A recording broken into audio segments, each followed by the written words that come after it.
എഞ്ചിനീയറും ഡോക്ടറും പദവിയും നമ്മുടേതായ നേട്ടങ്ങളും മാന്യതയും ദൈവം ഈ ഭൂമിയിൽ നമുക്ക് നൽകിയ ആ ചെറിയ അനുഗ്രഹങ്ങളുടെ അത് തലയിൽ ബാധിച്ചവരായിട്ടല്ല വരേണ്ടത്.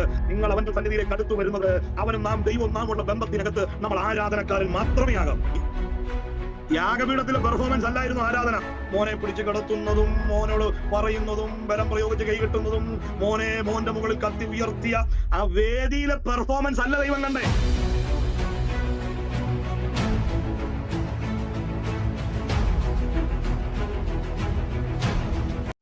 ദൈവം ആദരിച്ച ആരാധന എന്ന വിഷയത്തെ ആധാരമാക്കിക്കൊണ്ട് എബ്രായ ലേഖനം 11-ാം അധ്യായം 17, 18, 19 വാക്യങ്ങളിൽ നിന്ന് നമ്മൾ ദൈവവചനം ധ്യാനിച്ചു കൊണ്ടിരിക്കുന്നു. കഴിഞ്ഞ രണ്ട് രാത്രികളിലായി ഈ സന്ദേശത്തെ നമ്മൾ രണ്ട് ഭാഗങ്ങളായി നമ്മൾ ചിന്തിച്ചു കഴിഞ്ഞു. ഈ രണ്ട് ഭാഗങ്ങളും വലിയ ആഴമായി അതിലേക്ക് പോകേണ്ടതില്ല, കാരണം സന്ദേശത്തിന്റെ പ്രധാനമായ ഭാഗം മറ്റൊന്നാകയാൽ രണ്ട് ഭാഗങ്ങളെയും ഒരു ചെറിയ സൂചനകൾ മാത്രം തന്നാണ് മുമ്പോട്ട് വന്നത്. അബ്രഹാം കടന്നു വന്ന പരീക്ഷയുടെ 3 ഘട്ടങ്ങൾ നമ്മൾ പറഞ്ഞിരുന്നു. അതിലെ ആദ്യത്തെ 2 കാര്യങ്ങൾ കഴിഞ്ഞ 2 രാത്രികളിലായി പങ്കുവയ്ക്കുകയുണ്ടായി. കഴിഞ്ഞ രാത്രിയിൽ നമ്മൾ അവസാനിച്ചെടുത്ത് തന്നെ തുടരുവാൻ ആഗ്രഹിക്കുന്നു. അബ്രഹാം നേരിട്ട പരീക്ഷയുടെ രണ്ടാമത്തെ മുഖമാണ് പ്രായാധിക്യത്തിൽ തലമുറ എന്ന വാഗ്ദത്തം. വാഗ്ദത്തം ഞാൻ അതിൽ നിന്ന് 1-2 കാര്യങ്ങൾ പറഞ്ഞ് 3-ാമത്തെ പ്രധാന ഭാഗത്തേക്ക് വന്ന് പ്രാർത്ഥിപ്പാൻ കർത്താവിൽ ശരണപ്പെടുകയാണ്. സ്തോത്രം. ദൈവവചനത്തെ വളരെ ആഴമായി ഗ്രഹിക്കുന്ന ദൈവമക്കൾക്കായി ഞാൻ സ്തോത്രം ചെയ്യുന്നു. ദൈവവചനത്തിന് വില കൊടുക്കുന്നവർക്കായി സ്തോത്രം. കേൾക്കുക എന്നതിനേക്കാൾ ഉപരിയായി കേൾക്കുന്നതിനേക്കാളിൽ പ്രാധാന്യമുള്ളതാണ് പാലിക്കുക എന്നുള്ളത്. ആമേൻ. ഓരോ വചനങ്ങളും അത് നമ്മുടെ അകത്ത് വിശ്വാസമായി പരിണമിക്കണം, എങ്കിലേ അത് നിത്യജീവനായി അത് വ്യാപരിക്കുകയുള്ളൂ. ദൈവവചനത്തിന്റെ കേൾവിക്കാരെക്കാൾ അപ്പുറം വചനം ഇഷ്ടപ്പെടുന്നവരുണ്ട്. ആമേൻ. എന്നാൽ ഒരിക്കൽ യേശു കർത്താവൻ ഒരു ന്യായശാസ്ത്രിയോട് സംസാരിക്കുമ്പോൾ കർത്താവ് ചോദിക്കുന്നുണ്ട്, ന്യായപ്രമാണത്തിൽ എന്ത് എഴുതിയിരിക്കുന്നു എന്ന് ചോദിച്ചപ്പോൾ അദ്ദേഹം ബുദ്ധിയിൽ നിന്നുകൊണ്ട് ഒത്തിരി കാര്യങ്ങൾ പറഞ്ഞു. ന്യായപ്രമാണത്തിന്റെ ക്രമം അനുസരിച്ച്, അതിന്റെ എഴുത്തിന്റെ രീതി അനുസരിച്ച് തന്റെ പാണ്ഡിത്യം അവിടെ കൃത്യമായി താൻ പങ്കുവെക്കുന്നു. എന്നാൽ കർത്താവ് തന്നോട് ചോദിക്കുന്ന അടുത്ത ചോദ്യമാണ്, ഓക്കെ, അതിൽ എന്ത് എഴുതിയിരിക്കുന്നു എന്ന് അവിടെ നിൽക്കട്ടെ, നീ അതിനെ എങ്ങനെ വായിക്കുന്നു? സ്തോത്രം. നമ്മള് ആ കർത്താവ് പറഞ്ഞ വാക്കിനെ നമ്മളിലേക്കും കൂടെ അതിനെ ഒന്ന് പങ്കുവെക്കേണ്ടതുണ്ട്. നമ്മൾ ദൈവവചനത്തെ എങ്ങനെയാണ് കൈകാര്യം ചെയ്യുന്നത്? എങ്ങനെയാണ് നാം അതിനെ സ്വീകരിക്കുന്നത്? എങ്ങനെയാണ് നാം അതിനെ ഉൾക്കൊള്ളുന്നത്? അമ്മേൻ. നമ്മൾ അതിന്റെ യഥാർത്ഥ വശങ്ങളെ, ഞാൻ വീണ്ടും പറയുന്നു, കേൾവിക്കാർ മാത്രമല്ല, വചനത്തെ നമ്മളിലൂടെ നമ്മുടെ ഇടപാടുകളിലും പ്രവൃത്തികളിലുമൊക്കെ പാലിക്കുന്നവരായി നമുക്ക് മാറാം. ന്യായവിധി ദിവസം സ്വർഗസിംഹാസനത്തിന് മുമ്പിൽ അമ്മേൻ നമ്മൾ സകലത്തിനും കണക്ക് കൊടുക്കേണ്ടവരാണ്. കേട്ടതിനും പറഞ്ഞതിനുമെല്ലാം, കേട്ട നിങ്ങളും പറഞ്ഞ ഞാനുമെല്ലാം കണക്ക് ബോധിപ്പിക്കേണ്ടി വരും. അപ്പോൾ ജീവിതത്തിന്റെ വഴികളിൽ അത് പ്രതിഫലിപ്പിക്കേണ്ടുന്നത് അത്യന്താപേക്ഷിതമാണ്. സ്തോത്രം. കേൾക്കുന്നവർ മാത്രം പാലിച്ചാൽ പോരല്ലോ, പ്രസംഗിക്കുന്നവരും പാലിക്കണം. നിങ്ങളെക്കാൾ അല്പം ഭയം കൂടുതലാണ് ദൈവവചനം പങ്കുവയ്ക്കുമ്പോൾ എനിക്കുള്ളത്. കാരണം വചനം വളരെ വ്യക്തമായി പറയുന്നുണ്ട്, പ്രസംഗിച്ചതിന് ശേഷം നിങ്ങളെ തന്നെ കൊള്ളരുതാത്തവനായി തീരാതിരിക്കേണ്ടതിന് അമ്മേൻ നീ നിന്നെയും നിന്റെ ഉപദേശത്തെയും സൂക്ഷിക്കണമെന്ന്. സ്തോത്രം. അപ്പോൾ വചനം പറയുന്നവരും കേൾക്കുന്നവരെല്ലാം ദൈവവചനത്തിന് മുമ്പിൽ തുല്യരാണ്. ആർക്കും ഇതിൽ നിന്ന് ഒഴിഞ്ഞിരിക്കാൻ കഴിയില്ല. വചനത്തിന്റെ ആഴങ്ങൾ നമ്മൾ ഇന്ന് രാത്രിയിലും പണിയട്ടെ എന്ന പ്രാർത്ഥനയോടെ ഞാൻ പ്രധാനമായ ഭാഗത്തേക്ക് ഓടി വരാൻ ആഗ്രഹിക്കുന്നു. അബ്രഹാം വാഗ്ദത്തം കേട്ടപ്പോഴും ആ വാഗ്ദത്തങ്ങൾ നമ്മൾ ഇന്നലെ പറഞ്ഞു നടത്തിയ പ്രധാന സ്റ്റേറ്റ്മെന്റ് ഇതാണ്. അബ്രഹാം കേട്ട വാഗ്ദത്തമായിരുന്നു ആദ്യ പടിയിൽ തനിക്ക് വലുതെങ്കിലും പിന്നീടുള്ള വഴിയിൽ വാഗ്ദത്തങ്ങളെക്കാൾ വാഗ്ദത്തം ചെയ്ത ദൈവത്തെ വലുതായി കണ്ടു. അതുകൊണ്ടാണ് നമ്മൾ ഈ വായിച്ച 3 വാക്യങ്ങളിലും ദൈവം ആവശ്യപ്പെടുമ്പോൾ അർപ്പിക്കാൻ അവൻ തയ്യാറാകുന്നത്. സ്തോത്രം. വിട്ടുകൊടുക്കാൻ തയ്യാറാകുന്നത് അതിനെ താൻ വലുതായി കണ്ടിരുന്നില്ല എന്നാണ് അവിടെ വളരെ വ്യക്തമായി പറയുന്നത്. അമ്മേ. എന്നാൽ ഈ അബ്രഹാമിന്റെ വാഗ്ദത്തങ്ങൾ അബ്രഹാമിൽ രൂപാന്തരപ്പെടുക മാത്രമല്ല, നമുക്ക് 3-ാമത്തെ ഭാഗത്തിലേക്ക് വരുമ്പോൾ ഈ വാഗ്ദത്തത്തോടുള്ള അബ്രഹാമിന്റെ പ്രതികരണങ്ങൾ നമുക്ക് കാണാൻ സാധിക്കുന്നുണ്ട്. സ്തോത്രം. ഞാൻ വീണ്ടും പറയാം, വാക്കുകൾ തെറ്റിദ്ധരിക്കപ്പെടരുത്. വാഗ്ദത്തം, അനുഗ്രഹം എന്നൊക്കെ നമ്മൾ പറയുമ്പോൾ ഈ ഭൂമിയും ഉള്ളതുമായി മാത്രം അതിനെ തളച്ചിടരുത്. അമ്മേ. അതിന്റെ പിന്നിൽ ദൈവം എന്താണോ ആഗ്രഹിച്ചത് അതിനെ കേൾക്കാനും ഗ്രഹിക്കുവാനുമാണ് നമ്മുടെ കണ്ണുകൾ ഉയർത്തേണ്ടുന്നത്. കർത്താവിന്റെ ദാസൻ പറഞ്ഞു വെച്ച ആ ഭാഗങ്ങളിൽ അഗ്രിപ്പ രാജാവിനോട് പറയുന്നുണ്ട്, നീ മാത്രമല്ല എന്റെ പ്രസംഗം കേൾക്കുന്ന എല്ലാവരും ഈ ചങ്ങല ഒഴികെ എന്നെ പോലെ ആകണമെന്ന് പറഞ്ഞിട്ട് ആ അധ്യായത്തിൽ 26-ാം അധ്യായത്തിന്റെ 6-7 വാക്യങ്ങൾ വായിക്കുമ്പോൾ ഞങ്ങൾ എന്തിനാണ് ഈ ചങ്ങല ധരിച്ചതെന്ന് പൗലോസ് പറയുന്നുണ്ട്. നമ്മുടെ 12 ഗോത്രങ്ങളും പിതാക്കന്മാരെല്ലാം ഒരുപോലെ കാത്തിരുന്നൊരു വാഗ്ദത്തം ഹേതുവായിട്ടും ആ വാഗ്ദത്തത്തിലുള്ള പ്രത്യാശ ഹേതുവായിട്ടാണ് ഞാനിപ്പോൾ വിസ്താരത്തിലായിരിക്കുന്നത്. അല്ലെ, ഈ ചങ്ങല ധരിക്കുന്നതിന്റെ അതിപ്രധാനമായ കാരണം പൂർവന്മാരെല്ലാം കേട്ട വാഗ്ദത്തങ്ങളാണ്. എല്ലാവരും കേട്ടു, അവർ പലരും അവിടെ എത്തപ്പെട്ടില്ല. നമ്മൾ ആ വാഗ്ദത്തത്തിലേക്ക് എത്തപ്പെട്ടു. അത് ക്രിസ്തു യേശുവാണ്, വീണ്ടെടുപ്പുകാരനെന്ന വാഗ്ദത്തമാണ്, നിത്യ പദവി. ആ രക്ഷയിലേക്ക് നമ്മൾ എത്തപ്പെട്ടു എന്നുള്ളതാണ്. സ്വതന്ത്രം അബ്രഹാമിന് നമ്മൾ ഇന്നലെ പറഞ്ഞു തുടങ്ങിയ ഭാഗത്ത് പറഞ്ഞു, അബ്രഹാം കേട്ട വാഗ്ദത്തങ്ങളുടെ 2 മേഖല, ഒന്ന് വാഗ്ദത്ത സന്തതിയായിരുന്നു, 2 വാഗ്ദത്ത ദേശമായിരുന്നു. വാഗ്ദത്ത സന്തതിയെ പ്രാപിച്ചെങ്കിലും താൻ അതിനെ വലുതായി കണ്ടില്ല. ദൈവം ആവശ്യപ്പെടുമ്പോൾ തിരിച്ചതിനെ കൊടുക്കാൻ താൻ തയ്യാറാകുകയാണ്. വാഗ്ദത്ത ദേശത്തോടുള്ള തന്റെ ബന്ധം എന്താണ്? ദൈവം പറഞ്ഞ് ദേശത്തെത്തി എന്ന് പറഞ്ഞ് താൻ അവിടെ സന്തോഷിക്കുകയല്ല. 11-ാം അധ്യായത്തിൽ തന്നെ കാണുന്നുണ്ട്. 11:9 പറയുന്നു, വിശ്വാസത്താൽ താൻ അവൻ വാഗ്ദത്ത ദേശത്ത് അന്യദേശത്ത് എന്ന പോലെ ചെന്ന് വാഗ്ദത്തിന് കൂട്ടവകാശികളായ ഇസ്ഹാക്കിനോട് യാക്കോബിനോട് കൂടെ കൂടാരങ്ങളിൽ പാർത്തു എന്ന് പറയുന്നു. അവിടെ പാർത്തും കൊണ്ട് എന്ന് പറഞ്ഞാൽ വാഗ്ദത്തം കേട്ടു, ആ കൃത്യമായി ഈ മണ്ണിലെ ആ ഡെസ്റ്റിനേഷനിൽ എത്തി എന്ന് പറഞ്ഞ് സംതൃപ്തമാകുകയല്ല, ഈ മണ്ണുകൊണ്ട് അതിനെ തിളക്കുകയല്ല, അതിലുപരിയായി അമ്മേൻ വാഗ്ദത്ത ദേശത്തെത്തിയെങ്കിലും അവിടെ ഒരു അന്യനെ പോലെ, അന്യദേശത്ത് ഞാൻ എങ്ങനെ താമസിക്കുന്നു, അമ്മേൻ ഒരു പരദേശിയായി തന്റെ സ്വന്തം നാട്ടിൽ അല്ലെങ്കിൽ വാഗ്ദത്ത ദേശത്ത് അന്യവാസിയെ പോലെ താൻ അവിടെ കഴിയുന്നു. കാരണം തന്റെ അകത്ത് മനസ്സിലായി ഇതല്ല യഥാർത്ഥം. യഥാർത്ഥമായത് 10-ാമത്തെ വാക്യത്തിൽ പറയും, ദൈവം ശില്പിയായി നിർമ്മിച്ചതും അടിസ്ഥാനങ്ങളുള്ളതുമായ നഗരത്തിനായി താൻ കാത്തിരുന്നു. അമേൻ. അപ്പോൾ നമ്മൾ കേൾക്കുന്ന അനുഗ്രഹങ്ങൾ, മാന്യതകളൊക്കെ നമ്മുടെ ഇവിടവുമായി മാത്രം കണക്ട് ചെയ്യാതെ അതങ്ങനെ നിന്ന് ഇവിടെ അവസാനിക്കാനല്ല. ഈ 11-ാം അധ്യായം നമ്മൾ കഴിഞ്ഞ ദിവസം ആലയത്തിൽ സംസാരിച്ച ഒരു കാര്യം പറഞ്ഞു. 11-ാം അധ്യായത്തിന്റെ 32 മുതൽ 38 വരെയുള്ള വാക്യങ്ങൾ നമ്മൾ ആലയത്തിൽ നമ്മൾ കൂടി വന്ന ഇടത്ത് ആ ഭാഗത്തെ പരാമർശിച്ച് ദൈവവചനം ധ്യാനിക്കുകയുണ്ടായി. സ്തോത്രം. അവിടെ പറയുന്നതിന് അതിപ്രധാനമായ കാര്യമാണ് 32, 33, 34 വാക്യങ്ങൾ വായിക്കുമ്പോൾ നമ്മൾ ഒരിക്കൽ പറഞ്ഞ ഭാഗമാണ്. ഞാൻ വീണ്ടും അവിടെ ആവർത്തിക്കുന്നു. ഈ വാഗ്ദത്തത്വം അല്ലെ വിശ്വാസം എന്ന വിഷയത്തിലേക്ക് ബന്ധപ്പെടുത്തിക്കൊണ്ട് പരീക്ഷയുടെ 2-ാം ഘട്ടം വിശ്വാസത്തെ കേന്ദ്രീകരിച്ചാണ്. അപ്പോൾ ഈ 32 മുതൽ 38 വരെയുള്ള വാക്യങ്ങളിൽ ഞാൻ പറഞ്ഞ പദങ്ങൾ ആവർത്തിക്കുന്നു. 2 നിലകളിലാണ് അഭിഷിക്തന്മാരുടെ അല്ലെ പൂർവന്മാരുടെ പേര് വിവരങ്ങൾ അവിടെ ചേർത്തെഴുതുന്നു. 32 മുതലുള്ള വാക്യങ്ങളിൽ വായിച്ച് സഹായിച്ചാൽ നന്നായിരിക്കും. 32 മുതൽ 38 വരെ വായിച്ചോളുക. ഇനി എന്ത് പറയണ്ടു? ഗിദയോൻ, ബാരാക്ക്, ശിംശോൻ, ഇഫ്താഹ്, ദാവീദ് എന്നിവരെയും ശമൂവേൽ മുതലായ പ്രവാചകന്മാരെയും കുറിച്ച് വിവരിപ്പാൻ സമയം പോരാ. വിശ്വാസത്താൽ അവർ രാജ്യങ്ങളെ അടക്കി, നീതി നടത്തി, വാഗ്ദത്തം പ്രാപിച്ചു, സിംഹങ്ങളുടെ വായടച്ചു, തീയുടെ ബലം കൊടുത്തു, വാളിന്റെ വായ്ക്ക് തെറ്റി, ബലഹീനതയിൽ ശക്തി പ്രാപിച്ചു, യുദ്ധത്തിൽ വീരന്മാരായി തീർന്നു, അന്യന്മാരുടെ സൈന്യങ്ങളെ ഓടിച്ചു. സ്ത്രീകൾക്ക് തങ്ങളുടെ മരിച്ചവരെ ഉയർത്തെഴുന്നേൽപ്പിനാൽ തിരികെ കിട്ടി. മറ്റു ചിലർ ഏറ്റവും നല്ല ഉയർത്തെഴുന്നേൽപ്പ് ലഭിക്കേണ്ടതിന് ഉദ്ധാരണം കൈക്കൊള്ളാതെ വേദ്യമേറ്റു. വേറെ ചിലർ പരിഹാസം, ചമ്മട്ടി, ചങ്ങല, തടവ് ഇവയാലുള്ള പരീക്ഷ അനുഭവിച്ചു. കല്ലേറേറ്റു, ഈർച്ചവാളാൽ അടുക്കപ്പെട്ടു, പരീക്ഷിക്കപ്പെട്ടു, വാളാൽ കൊല്ലപ്പെട്ടു. ജടയാടുകളുടെയും കോലാടുകളുടെയും തോൽ ധരിച്ചു. ബുദ്ധിമുട്ടും ഉപദ്രവവും കഷ്ടവും സഹിച്ചു. കാടുകളിലും മലകളിലും ഗുഹകളിലും ഭൂമിയുടെ പിളർപ്പുകളിലും ഉഴന്നു വലഞ്ഞു. ലോകം അവർക്ക് യോഗ്യമായിരുന്നില്ല. നമ്മളെല്ലാവരും ആ വാക്യം വായിച്ചു കേട്ടു. എനിക്ക് ഒത്തിരി നിന്ന് വിശദീകരിക്കാൻ ഇഷ്ടമുള്ള ഒരു ഭാഗമാണ് അവിടെ.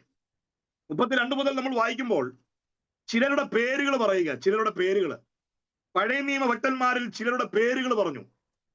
എന്നിട്ട് 33 മുതലുള്ള വാക്യങ്ങളിൽ 33, 34, 35 ആദ്യം വരെ ഇവർ പ്രാപിച്ച വിടുതലുകളെ കുറിച്ചാണ് പറയുന്നത്. ഈ മണ്ണിലെ ശാരീരികമായി അവർ നേടിയെടുത്ത, ഭൗതികമായി അവർ കണ്ട, മാനുഷിക കണ്ണുകളാൽ അവർ കണ്ട വിടുതലിന്റെ ആ ചരിത്രങ്ങളുടെ ലഘു വിവരണമാണ്.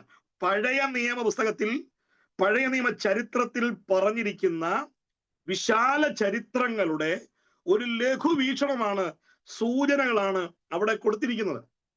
അവിടെ അവർ വാളിന്റെ വായ്ക്ക് തെറ്റി, രാജ്യങ്ങളെ അടക്കി, നീതി നടത്തി, വാഗ്ദത്തം പ്രാപിച്ചു, സിംഹങ്ങളുടെ വായടച്ചു, തീയുടെ ബലം കെടുത്തു, വാളിന്റെ വായ്ക്ക് തെറ്റി ബലഹീനതയിൽ ശക്തി പ്രാപിച്ചു, യുദ്ധത്തിൽ വീരന്മാരായി തീർന്നു, അന്യന്മാരുടെ സൈന്യങ്ങളെ ഓടിച്ചു, സ്ത്രീകൾക്ക് മങ്ങളുടെ മരിച്ചവരെ ഉയർത്തെഴുന്നേൽപ്പിനാൽ തിരികെ കിട്ടി. അമേൻ. ഇതൊക്കെ പറയുമ്പോൾ, ഈ അത്ഭുതങ്ങളെ കുറിച്ചല്ല അവിടെ പറയുമ്പോൾ, ശ്രദ്ധിച്ച് കേൾക്കണം, വളരെ ഗൗരവമായി കേൾക്കണം. ഇത്രയും കാര്യങ്ങൾ അവിടെ പറഞ്ഞിട്ട് അവർ പേരെടുത്ത് പറഞ്ഞിട്ട് അവർ പ്രാപിച്ച ചരിത്രങ്ങളെ കുറിച്ച്, അവരുടെ അത്ഭുതങ്ങളുടെ ചരിത്രങ്ങളെ കുറിച്ച് സൂചന കൊടുക്കുകയാണ്. എന്നാൽ താഴേക്ക് മറ്റൊരു ഗണത്തെ കുറിച്ച് പറഞ്ഞു. 35 ബി പാർട്ട് മുതൽ താഴേക്ക് അവർ ഭേദ്യമേറ്റവരാണ്, ജടയാടുകളുടെയും കോലാടുകളുടെയും തോൽ ധരിച്ചവരാണ്, ബുദ്ധിമുട്ടും ഉപദ്രവവും കഷ്ടവും സഹിച്ചവരാണ്, അവർ മലകളിൽ പാർത്തവരാണ്, കാടുകളിൽ പാർത്തവരാണ്, പാറയുടെ പിളർപ്പിൽ പാർത്തവരാണ്, വാളാൽ കൊല്ലപ്പെട്ടവരാണ്, ജടയാടുകളുടെയും കോലാടുകളുടെയും തോൽ ധരിക്കേണ്ടി വന്നവരാണ്, ബുദ്ധിമുട്ടും ഉപദ്രവവും കഷ്ടവും സഹിച്ചവരാണ്, കല്ലേറേറ്റവരാണ്. നിങ്ങൾ നോക്കൂ, ഒരേ ദൈവത്തെ വിശ്വസിച്ച രണ്ട് ഗണം. ഒരു കൂട്ടര് പ്രാപിച്ചവരാണ്, ഒരു കൂട്ടര് ബലം പ്രാപിച്ചവരാണ്, ഒരു കൂട്ടര് വാളിന്റെ വായ്ക്ക് തെറ്റിയവരാണ്. പക്ഷെ താഴെ പറയുന്നവർ, താഴത്തെ ഗണം 35 ബി പാർട്ട് മുതൽ താഴേക്ക് പറഞ്ഞവർ, അവർ വാളിന്റെ വായ്ക്ക് തെറ്റിയവരല്ല, അവർ വാളിന് മുമ്പിൽ അമേൻ നിന്നുകൊടുത്തവരാണ്, ഈർച്ചവാളാൽ അറുക്കപ്പെട്ടവരാണ്. അമേൻ. അവർ ഉപദ്രവങ്ങളെ സഹിച്ചവരാണ്. നിങ്ങൾ നോക്കൂ, ഇത് രണ്ടുപേരും ചെയ്തത് വിശ്വാസത്തിന് വേണ്ടിയാണ്. ഒരു ലളിതമായ ഭാഗം നിങ്ങൾ നോക്കിയേ. ഈ 32 മുതൽ താഴോട്ട് വരുമ്പോൾ പേര് പറയുന്നു. എന്നാൽ 35 മുതൽ താഴോട്ട് വരുമ്പോൾ അവിടെ പേര് പറയുന്നില്ല. അവിടെ വേറെ ചിലർ, മറ്റു ചിലരെന്ന് പറയുകയാണ്. ഞാനതിന് രസകരമായി ഇങ്ങനെ പറഞ്ഞു വിടാറുണ്ട്. ഈ അത്ഭുതം കണ്ടവരുടെ എല്ലാം പേരില്ല, ആത്മീയത കൊണ്ട് ലാഭം ഉണ്ടായവരുടെ എല്ലാം പേരാണ് ഇന്ന് അറിയപ്പെട്ടുകൊണ്ടിരിക്കുന്നത്. വാളിന്റെ വായ്ക്ക് തെറ്റിയവരും തീയുടെ ബലം കെടുത്തവരുടെയൊക്കെ പേര് വിവരങ്ങൾ എല്ലാവർക്കും മനഃപ്പാടമാണ്. പക്ഷെ വാളാൽ കൊല്ലപ്പെട്ടവന് പേരില്ല, അവിടെ പേരെടുത്ത് പറയുന്നില്ല, സൂചന മാത്രമേ ഉള്ളൂ. അല്ലെങ്കിൽ ഇന്ന് അങ്ങനെയാണ്, ഈ വില കൊടുക്കുന്നവരെ കുറിച്ച് പുകഴ്ത്തി പറയാൻ അവരുടെ പേരൊന്നും എങ്ങും രേഖപ്പെടുത്താറില്ല. അമ്മേ, വില കൊടുത്തവരെ, പ്രാപിച്ചവരെ. അപ്പോസ്തലർ, നമ്മൾ ഈ ഭാഗം പറഞ്ഞാണ്, അപ്പോസ്തലർ പ്രവൃത്തി 12-ാം അധ്യായത്തിൽ അല്ലേ, പത്രോസ് കാരാഗ്രഹത്തിൽ അടയ്ക്കപ്പെടുമ്പോൾ നോക്കൂ, പാതി മയക്കത്തിൽ വിടുതൽ പ്രാപിച്ച പത്രോസിനെ പറയാൻ ഒരു അധ്യായം മുഴുവനും മാറ്റി വെച്ചിട്ട് മനസ്സോടെ തന്റെ കഴുത്ത് ആ വാളിന് വേണ്ടി വെച്ചു കൊടുത്തവനെ കുറിച്ച് പറയാൻ ഒറ്റ വാക്യം. സ്വന്തമായി ജീവൻ അർപ്പിച്ചവനെ കുറിച്ച് പറയാൻ ഒരു വാക്യവും, പാതി മയക്കത്തിൽ വിടുതൽ പ്രാപിച്ചവനെ കുറിച്ച് പറയാൻ ഒരു അധ്യായം മുഴുവനും. ഹല്ലേലൂയ. അല്ലെങ്കിലും അങ്ങനെയാണ് മനുഷ്യന്റെ രീതി, അങ്ങനെയാണ് മനുഷ്യന്റെ മനോഭാവം, അങ്ങനെയാണ്. ഈ ലാഭം ഉണ്ടാക്കിയവരുടെ പേരുകൾ മാത്രമേ എവിടെയും രേഖപ്പെടുത്തിയിട്ടുള്ളൂ. പക്ഷപാത രോഗിയുടെ വിടുതൽ നമുക്ക് എല്ലാവർക്കും അറിയാമല്ലോ. പക്ഷപാത രോഗിയുടെ വിടുതൽ, സ്വതന്ത്രം, നമ്മൾ കവലയിലൊന്നും അല്ല ഇരിക്കുന്നത്, നമ്മൾ നമ്മുടെ വീടുകളിലാണ്. ഒരു സ്വതന്ത്രം പറയുന്നതുകൊണ്ട് തെറ്റൊന്നും ഇല്ല. നിങ്ങളെ വളരെ നിശബ്ദത, ഈ മിസൈലുകൾ നമ്മളെ നിശബ്ദരാക്കി ഇരുത്തിയത് ഓർത്ത് ഞാനിങ്ങനെ വിഷമിക്കുന്നു. എന്ത് സന്തോഷത്തോടു കൂടെയാണ് നമ്മളെല്ലാവരും ആലയത്തിൽ കൂടിയത്. കരങ്ങൾ ഉയർത്തി ഹല്ലേലൂയ പറഞ്ഞാട്ടെ. ആമേ. നിങ്ങൾ ഈ ഉറങ്ങുവാണെന്നും കൂടെ അറിയണ്ടേ, അനങ്ങാതിരിക്കുന്നതുകൊണ്ടൊരു സ്വതന്ത്രം ശ്രദ്ധയോടെ കേൾക്കണം. പക്ഷപാത രോഗിയുടെ വിടുതൽ നമുക്കറിയാം. വാസ്തവത്തിൽ പക്ഷപാത രോഗി ഒരു വിലയും വലിയതായിട്ട് കൊടുത്തിട്ടില്ല.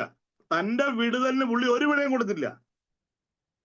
വീട്ടിൽ എങ്ങനെ കിടന്നോ അങ്ങനെ തന്നെ 4 പേരുടെ തോളിലും കിടന്നു. യേശുവിന്റെ അടുത്ത് വരാനോ, വീടിന്റെ മുകളിൽ കയറാനോ, മേൽക്കൂര പൊളിക്കാനോ, താഴെ ഇറങ്ങാനൊന്നും പുള്ളിക്ക് റിസ്ക് ഇല്ല. പക്ഷപാത രോഗിയുടെ ആകെയുള്ള റിസ്ക് തിരിച്ചു പോകാൻ നേരം ആ കിടക്ക എടുത്തുകൊണ്ട് പോവുക എന്നുള്ളതാണ്. അതേ പുള്ളിക്ക് റിസ്ക് ഉള്ളു. അല്ലാതെ വിശ്വാസം പോലും പുള്ളിയുടെ അല്ല കേട്ടോ. ചിലത് ഈ അത്ഭുതങ്ങളിലൊക്കെ പ്രാപിച്ചിട്ട് ഞെളിഞ്ഞ് നടക്കാറുണ്ട്. ഞാൻ പറയുന്നു, അവിടെ പരിഗണിച്ചത് നമ്മളെ ആയിരിക്കില്ല. അവിടെ പരിഗണിച്ചത് വില കൊടുത്ത ഒരു ഇടയനെ ആയിരിക്കും, ഒരു സഭയെ ആയിരിക്കും. ചിലർ ഈ ജീവിതം ശരിയല്ലെങ്കിലും വൻപിച്ച അനുഗ്രഹങ്ങൾ പ്രാപിക്കാറുണ്ട്, സ്വതന്ത്രം. എന്നിട്ട് അവര് മറ്റുള്ളവരുടെ മുമ്പിൽ വലിയ ആളാണ്, ഞാൻ പ്രാപിക്കുന്നല്ലോ എന്ന്.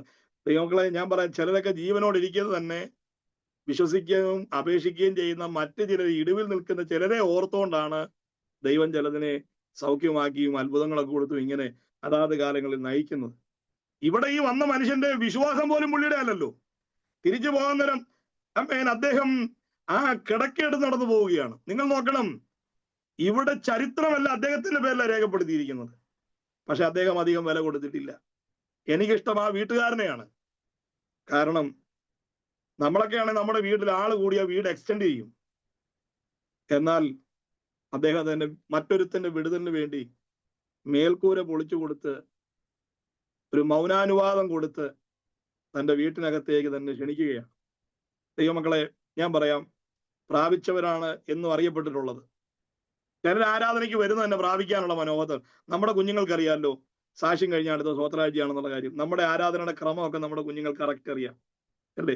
ഞാൻ ഇവിടെ ചെന്നപ്പോഴേ സാക്ഷിയോഗം അവസാനത്തെ ആള് പറഞ്ഞപ്പോഴേ ഫ്രണ്ടിലത്തെ കുഞ്ഞ് ഒരു 10 രൂപ പൊക്കി പിടിച്ച് ഇങ്ങനെ എഴുന്നേറ്റിരിക്കുന്നു. കാരണം പുള്ളിക്കറിയാം അടുത്ത് ഇനി സ്വോത്രാഴ്ചയാണ്. നമ്മൾ ആ സ്വോത്രാഴ്ചയിലേക്ക് സമീപിക്കുമ്പോഴും നമ്മുടെ മനസ്സെന്താണ്? 10 രൂപ ഇടുന്നവന്റെ മനസ്സിൽ. ദൈവങ്ങളെ, ഞാൻ പറയാം, അമർത്തി കുലുക്കിയും കവിയുന്നോരളവ് നിന്റെ മക്കളുടെ മടി കൊടുക്കണോന്ന് പ്രാർത്ഥിക്കുന്നത് അത് ഇടയന്റെ മര്യാദയാണ്. അമർത്തി കുലുക്കി കിട്ടുമല്ലോ എന്ന് പ്രതീക്ഷിച്ച് സ്വോത്രാഴ്ച അർപ്പിക്കാൻ പാടില്ല. നമ്മൾ കൊടുക്കുന്നത് മനുഷ്യനല്ല, ദൈവത്തിനാണ്. ദൈവത്തിന് കൊടുക്കുന്നതിനെ കുറിച്ച് കണക്ക് കൂട്ടരുത്. പുരോഹിതൻ ഹരിച്ചോ കുണിച്ചോ കരിച്ചോ പൊരിച്ചോ തിന്നട്ടെ, മേശമേൽ അർപ്പിക്കുന്നതിന്റെ പേരിൽ പിന്നെ ആദ്യ കയറരുത്. ലാഭചിന്ത, ഒരു സ്വോത്രം പറഞ്ഞാൽ ഇന്ന് ലാഭചിന്തയാണ്. ഒന്ന് പാട്ട് പാടി തുടങ്ങിയാൽ ആരാധന ലീഡ് ചെയ്യുന്നവർ പോലും എന്താ പറയുന്നത്? ആരാധിച്ചോ ചങ്ങല പൊട്ടും. ആരാധന പോലും ലാഭത്തെ ആശ്രയിച്ചുകൊണ്ടാണ്. സ്വോത്രം. ഇന്ന് നമ്മുടെ ആത്മീയത നിലനിൽക്കുന്നത്, ഞാൻ മുൻപ് പറഞ്ഞ, കഴിഞ്ഞ ദിവസം നമ്മൾ പറഞ്ഞൊരു ആശയം ഞാൻ ഒന്നുകൂടെ ആവർത്തിച്ച് പറയാം. ഇത് ദൈവസഭ പുറമേ നോക്കുമ്പോൾ ചർച്ച്, അടുത്ത് വരുമ്പോൾ ചന്ത പോലെ അവനവന്റെ ലാഭവീതങ്ങൾക്ക് വേണ്ടി ആരാധനയും ആലയത്തെയും ആത്മീയതയ്ക്ക് ദുർവിനിയോഗം ചെയ്തുകൊണ്ടിരിക്കുകയാണ്. വെട്ടിപ്പിടിക്കുന്നവരെല്ലാം അറിയപ്പെട്ടുകൊണ്ടിരിക്കുമ്പോൾ വില കൊടുക്കുന്നവരെ ആരും അറിയുന്നില്ല. പക്ഷെ അറിയുന്നൊരു ദൈവം ഉണ്ടെന്ന് മറന്നു പോകരുത്. ഇവിടെ വാളിന്റെ വായ്ക്ക് തെറ്റിയവൻ മിടുക്കനും വാളാൽ കൊല്ലപ്പെട്ടവൻ അബദ്ധക്കാരനും അല്ല കേട്ടോ. വാളിന്റെ വായ്ക്ക് തെറ്റിയവൻ തള്ളവറിലെ കുത്തിപ്പൊങ്ങി സാക്ഷ്യം പറയുകയും ഈർച്ചവാളാൽ അറുക്കപ്പെട്ടവൻ എന്തോ കുറ്റം ചെയ്തു എന്ന് കരുതരുത്. ഭൗതികതയുടെ നേട്ടങ്ങളിലല്ല ആത്മീയത അളക്കുന്നത്. സ്വോത്രം. മറ്റൊരാളെക്കാൾ അധികം ഉള്ളത് കൊണ്ടോ മറ്റൊരാളെക്കാൾ അധികം ഇല്ലാത്തതോ അല്ല നമ്മുടെ ആത്മീയതയുടെ അളവുകോല്. ഒരു പ്രശസ്തനായ സുവിശേഷകൻ, ദൈവദാസൻ, സാധുവായ ഒരു മനുഷ്യൻ, അദ്ദേഹത്തോട് ഒരു സുഹൃത്ത് ചോദിച്ചു, ഇവിടെ നമ്മൾ രണ്ടുപേരും ഒരുമിച്ചല്ലേ വേലയ്ക്ക് ഇറങ്ങിയത്? അനുഗ്രഹീതനായ ഒരു പ്രവാചകർ ശുശ്രൂഷ ചെയ്യുന്ന ശക്തനായ ഒരു ദൈവദാസൻ. അദ്ദേഹം ചോദിച്ചു, നമ്മൾ രണ്ടും ഒരുമിച്ചല്ലേ വേലയ്ക്ക് ഇറങ്ങിയത്? എന്നിട്ട് അദ്ദേഹത്തോട് പറയാണ്, നീ എന്റെ ചുറ്റിട്ട് നോക്കിക്കേ, എനിക്ക് വണ്ടിയുണ്ട്, വീടുണ്ട്, ഞാൻ യാത്ര ചെയ്യുന്നു, ഞാൻ അത് ചെയ്യുന്നു, ഇത് ചെയ്യുന്നു, നിനക്ക് എന്തോ ഉണ്ട്, നീ എന്തോ ഉണ്ടാക്കിയെന്നാണ് ചോദിച്ചത്. അദ്ദേഹം പറഞ്ഞു, മോനെ, നിന്റെ ശുശ്രൂഷാകാലം കൊണ്ട് നീ വീടിന് ചുറ്റും ഉണ്ടാക്കി. എന്റെ ശുശ്രൂഷാകാലം കൊണ്ട് എന്റെ വീടിന് ചുറ്റുമൊന്നും ഇല്ലെങ്കിലും ഞാൻ മുകളിൽ ഉണ്ടാക്കി എന്നുള്ളൊരു ധൈര്യം എനിക്കുണ്ട്. സ്വോത്രം. മക്കളെ, അവനവന്റെ പ്രാപ്തിക്കൊത്തവണ്ണം പ്രാപിക്കട്ടെ, അവനവന്റെ കഴിവിനൊത്തവണ്ണം നേരട്ടെ, അവനവന്റെ പ്രാപ്തിക്കൊത്തവണ്ണം അവനവന് ദൈവം നൽകിയ വിദ്യാഭ്യാസത്തിനും വിവേകത്തിനും അനുസരിച്ച് ദൈവകൃപയിൽ ആശ്രയിച്ച് ബുദ്ധിയോടും യുക്തിയോടും കൂടെ കാര്യങ്ങൾ തീരുമാനിക്കേ. ആമേൻ. പക്ഷെ അത് ആത്മീയതയുടെ അളവുപോലാക്കരുത്. ആത്മീയതയുടെ അളവുപോലാക്കരുത്. ജ്ഞാനമുണ്ടെങ്കിൽ സമ്പാദിക്കേ, ഉന്നതമായ ജോലികൾ കൈകാര്യം ചെയ്യേ. പക്ഷേ അതില്ലാത്തവനെ നോക്കി പുച്ഛിക്കാനോ നിന്റെ ആത്മീയ ശരിയല്ലെന്നോ പറയാൻ കഴിയും. നിങ്ങൾ ഈ നോക്കിയേ, ഈ രണ്ട് ഗണത്തിലുള്ളവരെ നോക്കൂ. ഒരേപോലെ വിശ്വസിച്ചവർ, ഒരേപോലെ ഓടിയവർ. പക്ഷെ ഇതിന്റെ വ്യത്യാസം ഞാൻ പറയാം. ഇവരുടെ വിശ്വാസത്തിന്റെ വ്യത്യാസം. ആമേൻ. മുകളിൽ പറഞ്ഞ ഗണം അർപ്പിക്കപ്പെട്ട വിശ്വാസമാണ്.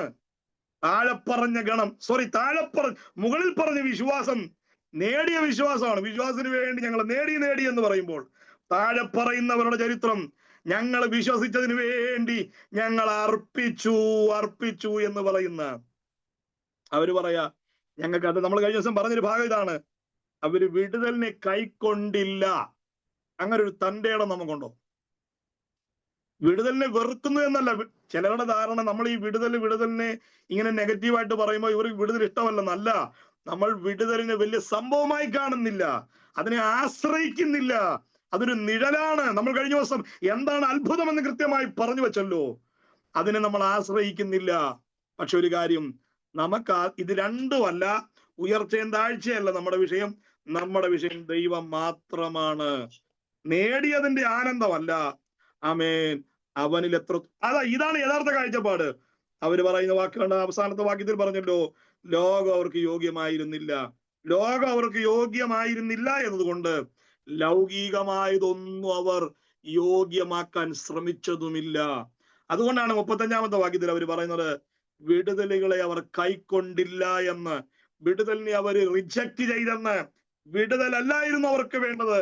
അവർക്ക് അതിമഹത്തായ വാഗ്ദത്തമായ പുനരുദ്ധാനമാണ് അവർക്ക് വേണ്ടുന്നത്. ഏറ്റവും നല്ല ഉയർത്തെഴുന്നേൽപ്പിന് യോഗ്യരാകുക എന്നതാണ് അതിപ്രധാനമായ കാര്യം. ഞാന് അടുത്ത ഭാഗത്തേക്ക് വരാം. മൂന്നാമത്തെ പ്രധാന ഭാഗത്തേക്ക്. വിശ്വാസത്തിന്റെ വളർച്ച ഇങ്ങനെയാണ്. വെട്ടിപ്പിടിക്കുന്നതിൽ ആവശ്യം കൊള്ളുക മാത്രമല്ല, അർപ്പിക്കപ്പെടാനുള്ളൊരു കാഴ്ചപ്പാടും കൂടെ നമുക്കതിന് ഉണ്ടായിരിക്കണം. ഹല്ലേലൂയ. ചിലപ്പോൾ എല്ലാവരെ പോലെ നേടിയെന്ന് വരില്ല, പക്ഷെ തളർന്നു പോകാൻ പാടില്ല. ദൈവവുമായിട്ടുള്ള ബന്ധത്തിന് ഉലച്ചിൽ വരാൻ പാടില്ല. കരമുയർത്തി കർത്താവിന് മഹത്വം കൊടുത്താട്ടെ. ഹല്ലേലൂയ. നേട്ടങ്ങളൊന്നും അല്ല നമ്മളും ദൈവമായിട്ടുള്ള ബന്ധം അളക്കുന്നത്. സ്തോത്രം. അവന് വേണ്ടി വില കൊടുക്കാൻ മതിയായവരായിരിക്കണം. ആമേൻ. ഇവിടെ ഉള്ളതുമായി നമ്മുടെ കാഴ്ചപ്പാടുകളെ തളയ്ക്കാതെ, ഇവിടെ ഉള്ളത് സ്തോത്രത്തോടുകൂടെ ദൈവം തന്നതൊക്കെ അനുഭവിക്കുകയും എന്നാൽ ഉയർച്ച താഴ്ചകളിലൂടെ കടന്നുപോയിട്ട് മേൽത്തരമായതിലേക്ക് എത്തിച്ചേരാനുള്ള വാഞ്ചയും നമ്മിൽ ഉണ്ടായിരിക്കണം. മൂന്നാമത്തെ പരീക്ഷാഘട്ടത്തിലേക്ക് വരികയാണ്. സ്തോത്രം. മൂന്നാമത്തെ പരീക്ഷാഘട്ടം വിശ്വാസത്തിന്റെ പരീക്ഷകൾക്കപ്പുറം. വാഗ്ദത്തങ്ങൾ ഇവിടെയും തുടർ ചിന്തയാണ്. നമുക്ക് അവിടേക്ക് വരാം. നമ്മൾ വായിച്ച 3 വാക്യങ്ങളാണ്. എബ്രായ ലേഖനം 11-ാം അധ്യായം 17, 18, 19 ഈ 3 വാക്യങ്ങളാണ് പരീക്ഷയുടെ മൂന്നാമത്തെ ഘട്ടം. അബ്രഹാമെ പ്രിയ മകനെ യാഗം കഴിക്കുന്നതിലെ ദൈവപ്രസാദം. അബ്രഹാമിന് മകനെ കൊടുത്ത ദൈവം തന്നെ അവനെ യാഗം കഴിക്കാൻ ആവശ്യപ്പെടുകയാണ്. ഈ 3 വാക്യങ്ങൾ ഉൽപ്പത്തി പുസ്തകം 22-ാം അധ്യായത്തിന്റെ ഒരു ഹ്രസ്വമായതും എന്നാൽ ശ്രേഷ്ഠമായതുമായ ഒരു വീക്ഷണമാണ് ഈ 3 വാക്യങ്ങൾ. ഇവിടെ ഞാൻ അതിപ്രധാനമായ ഒരു കാര്യം പറയാം. ഉൽപ്പത്തി പുസ്തകം 22-ാം അധ്യായത്തിലെ അബ്രഹാമിന്റെ യാഗം അത് മനുഷ്യവീക്ഷണവും, ഉൽപ്പത്തി പുസ്തകത്തിലെ വിശദീകരണം മനുഷ്യവീക്ഷണവും, എബ്രായ ലേഖനത്തിൽ നമ്മൾ വായിച്ച 3 വാക്യങ്ങൾ അബ്രഹാമിന്റെ യാഗം സംബന്ധിച്ച ദൈവവീക്ഷണവുമാണ്. ഉൽപ്പത്തി പുസ്തകത്തിലെ ആ പ്രസ്താവനകൾ, വാക്യങ്ങൾ അബ്രഹാമിന്റെ യാഗം സംബന്ധിച്ച മനുഷ്യവീക്ഷണമാണ്. അതൊരു കഥ പറയുന്ന മെതഡിലാണ് പറഞ്ഞേക്കുന്നത്. വികാരങ്ങളും വിചാരങ്ങളും ഒക്കെ ഉൾക്കൊണ്ടുകൊണ്ട് ഒരു മനുഷ്യനെ, അപ്പനെ, യജമാനനെ, ഭർത്താവിനെ ഒക്കെ പരിഗണിക്കുന്ന ആമേൻ ആ ഒരു കുറേയേറെ കഥാപാത്രങ്ങളെ ചേർത്ത് നിർത്തി ഒരു ക്ലൈമാക്സ് മറച്ചിട്ട് അപ്പനും മകനുമായി 3 ദിവസമുള്ള വഴിയെ യാത്ര ചെയ്യുന്നു. അവർ ഒടുവിലേക്ക് അത്ഭുതത്തിലേക്ക് എത്തിച്ചേരുന്നു. ഒടുവിൽ അവർ പ്രാപിക്കുന്ന അത്ഭുതം. നമ്മള് ഉൽപ്പത്തി പുസ്തകത്തിൽ കണ്ട ആ ചരിത്രത്തിന്റെ ദൈവവീക്ഷണമാണ് ഈ 3 വാക്യത്തിൽ നമ്മൾ ഇവിടെ കാണുന്നത്. ഇവിടെ ഒരു മനുഷ്യന്റെ വിചാരങ്ങളൊന്നും ഇവിടെ ഉൾക്കൊള്ളിക്കുന്നില്ല, അവിടെ പറയുന്നില്ല. സ്തോത്രം. അവിടെ അബ്രഹാം എന്ത് ചെയ്തു എന്ന് മാത്രമാ പറയുന്നത്. ആമേൻ. നമുക്ക് നിങ്ങൾ ഈ ഭാഗം മാത്രമല്ല കേട്ടോ, എപ്പോഴെല്ലാം തിരുവെഴുത്തിനോട് സമീപിക്കുന്നു, ദൈവവചനത്തോട് നമ്മൾ ചേർന്ന് വരുമ്പോൾ ഈ ഒരു കാഴ്ചപ്പാടുണ്ടായിരിക്കണം. എങ്ങനെ? ദൈവവചനത്തിന്റെ മനുഷ്യവീക്ഷണങ്ങളെ അല്ല ഉൾക്കൊള്ളേണ്ടുന്നത്, മനുഷ്യവീക്ഷണത്തോടല്ല തിരുവെഴുത്തുകളോട് സമീപിക്കേണ്ടത്, ദൈവവീക്ഷണത്തോടു കൂടെ ആയിരിക്കും. ക്രിസ്തുവിന്റെ കണ്ണുകളോടുകൂടെ കർത്താവ് എന്താണോ ആഗ്രഹിക്കുക അതിനെ മനസ്സിലാക്കാനുള്ള ആ കാഴ്ചപ്പാടോടുകൂടെ വേണം നമ്മൾ ദൈവവചനത്തിലേക്ക് കടന്നു വരാൻ. നിങ്ങൾ നമുക്ക് ഉൽപ്പത്തി പുസ്തകത്തിലേക്ക് വരാം. ഉൽപ്പത്തി പുസ്തകം 22-ാം അധ്യായത്തിലെ ആ ചരിത്രങ്ങൾ നമ്മളിങ്ങനെ വിശദീകരിക്കുന്ന ഒരു കഥ പറയുന്ന മെതേഡാണല്ലോ. അബ്രഹാം ദൈവശബ്ദം കേൾക്കുന്നു, അതിരാവിലെ മകനെ വിളിച്ചെഴുന്നേൽപ്പിക്കുന്നു, ഒരുക്കിയ ആ വസ്തുക്കളുമായി അവർ 3 ദിവസമുള്ള യാത്ര ചെയ്യുന്നു. അവർ യാത്ര ചെയ്യുമ്പോൾ പർവ്വതത്തിന്റെ അവർ ദൂരെ നിന്ന് ആ ദേശം കാണുന്നു. ആമേൻ. മോറിയ ദേശം അവർ ചെല്ലുമ്പോൾ ഈ ബാല്യക്കാരെ താഴെ നിർത്തുന്നു. അപ്പനും മകനുമായി കടന്നു പോകുന്നു. അവിടെ അപ്പൻ മകനോട് ഇതൊക്കെ നമ്മളൊരു കഥ പറയുന്നത് പോലെ നമ്മൾ ഒത്തിരി പ്രസംഗിച്ചിട്ടുണ്ട് അല്ലേ? ശ്രദ്ധിച്ചു കേട്ടോ. ഉൽപ്പത്തി പുസ്തകം 22-ാം അധ്യായം നമ്മൾ വിശദീകരിച്ച് വരുമ്പോൾ ഒരു കഥ പറയുന്ന മെതേഡിലേക്ക് വരും. അവസാനം നമ്മൾ എവിടെ എത്തുന്നതെന്നറിയാമോ? ആ മോനോട് താഴെ വെച്ച് പറഞ്ഞല്ലോ, യഹോവ കരുതിക്കൊള്ളും മോനെ. ആമേ, യഹോവ ഈരേ. പിന്നെ ആ വാക്കാണ് നമ്മൾ താഴെ പറഞ്ഞ ആ വാക്കിലേക്ക് എത്താനാണ് പിന്നെ ആ മല കയറുന്നത്. ആ 1.5-2 മണിക്കൂർ ആ പ്രസംഗത്തിന്റെ കൂടെ നമ്മൾ ആ മല കയറി മുകളിൽ ചെന്ന് കത്തി ഉയർത്തി എന്നൊക്കെ പറഞ്ഞിട്ട് പിന്നെ ആ കത്തിയെ പിന്നെ പോരാട്ടമായിട്ടൊക്കെ ചിത്രീകരിക്കാറുണ്ട്. കത്തിക്കും കഴുത്ത്. നമ്മുടെയൊക്കെ തുടക്കകാലം ഇങ്ങനെയൊക്കെ ആയിരുന്നു. കാരണം സംഭവം എന്തുവാന്ന് മനസ്സിലായിട്ടില്ലായിരുന്നു. കത്തിക്കും കഴുത്തിനും മധ്യേ ദൈവത്തിന്റെ ശബ്ദം എന്ന് പറഞ്ഞ് പിന്നെ അവിടെ മൈക്ക് വെച്ചിട്ട് കൈയടിച്ച് ജനത്തിന്റെ ഇടയിലോട്ട് ഇറങ്ങുക. കത്തി തൊടാതൊരു വിടുതൽ എന്നൊക്കെ പറഞ്ഞ് ജനങ്ങളും ഇളകിയിട്ടുണ്ട്. സ്തോത്രം. നമ്മൾ പലപ്പോഴും എത്തുന്നത് ആ കരുതലിന്റെ ദൂത കെട്ടപ്പെട്ട് കിടക്കുന്ന ആമേൻ ആ ആട്ടുകൊറ്റലിലേക്കാണ് എത്തുന്നേ. പക്ഷെ ദൈവമക്കളെ, ഉൽപ്പത്തി പുസ്തകം 22-ാം അധ്യായത്തിലെ ക്ലൈമാക്സ് ആട്ടുകൊറ്റൻ. അവിടുത്തെ പ്രധാന വിഷയം ആട്ടുകൊറ്റനല്ല. ആട്ടുകൊറ്റൻ ഒരു റിവാർഡ് മാത്രമാണ്. ആട്ടുകൊറ്റന്റെ കുറ്റിക്കാടും കയറും ഒരാൾ പറഞ്ഞു, ഇത് എവിടെ കരുതി എന്നറിയാമോ? അബ്രഹാമും അമ്മേൻ ഇസ്ഹാക്കും കൂടെ ഈ മല കയറുമ്പോൾ അപ്പുറത്തുനിന്ന് യാഗവസ്തുവും കൂടെ കയറുന്നുണ്ടായിരുന്നു. നിനക്ക് വേണ്ടി ചിലത് കയറുന്നുണ്ട്, കരുതുന്നുണ്ട്. അങ്ങനെ വേറൊരുത്തന്റെ ആട്ടിൻകൂട്ടത്തിന് നഷ്ടം ഉണ്ടാക്കിയിട്ട് നിന്റെ ആരാധനയെ പ്രസാദിക്കുന്നവനല്ല നമ്മുടെ കർത്താവ്. ഉലകത്തെ മുഴുവനും ചമച്ചവൻ, ആരാധനയ്ക്കായി സമർപ്പിക്കപ്പെട്ടവന് വേണ്ടി വേറിട്ട ഒന്ന് കരുതി എന്ന് മാത്രം പറഞ്ഞാൽ മതി. അതിനകത്ത് അവിടുന്ന് വന്നു അഴിച്ചോണ്ട് പോകാൻ മറന്നുപോയി എന്നൊന്നും പറയേണ്ട കാര്യമില്ല. സ്വതന്ത്രം. ഹല്ലേലൂയ. സഹകരിക്കുന്നവരൊരു സ്വതന്ത്രം പറഞ്ഞു.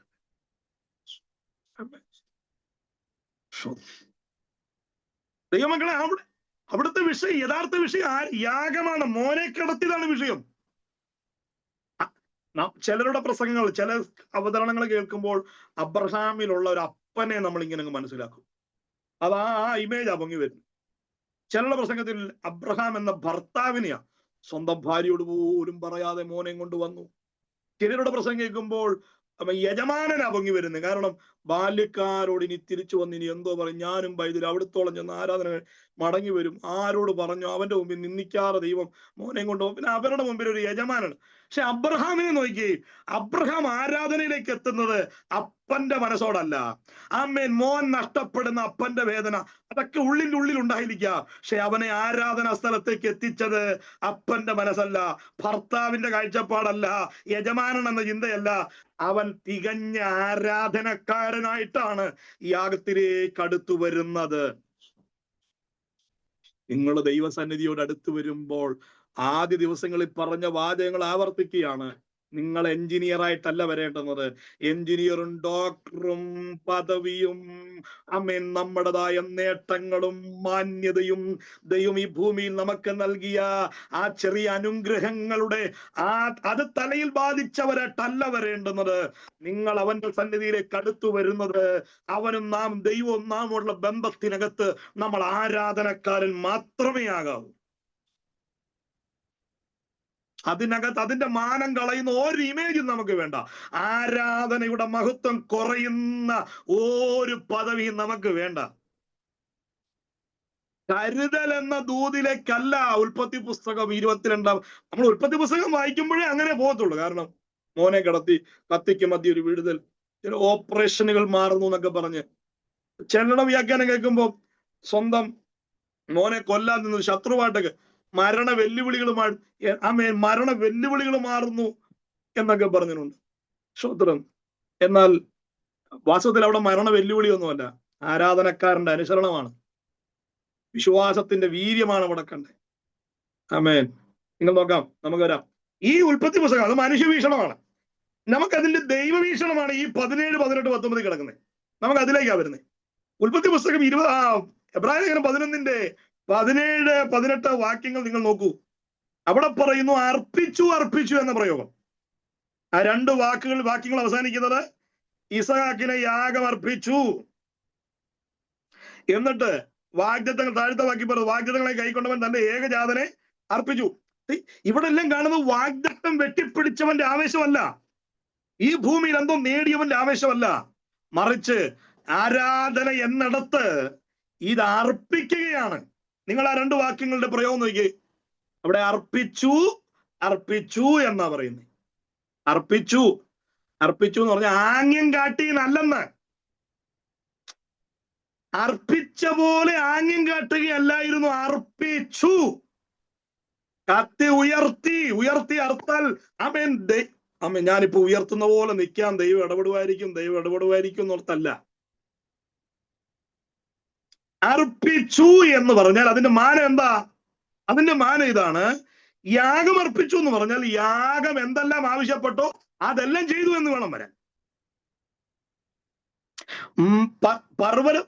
മാതാപിതാക്കൾ എല്ലാവരും എന്നെ ശ്രദ്ധിച്ചേ.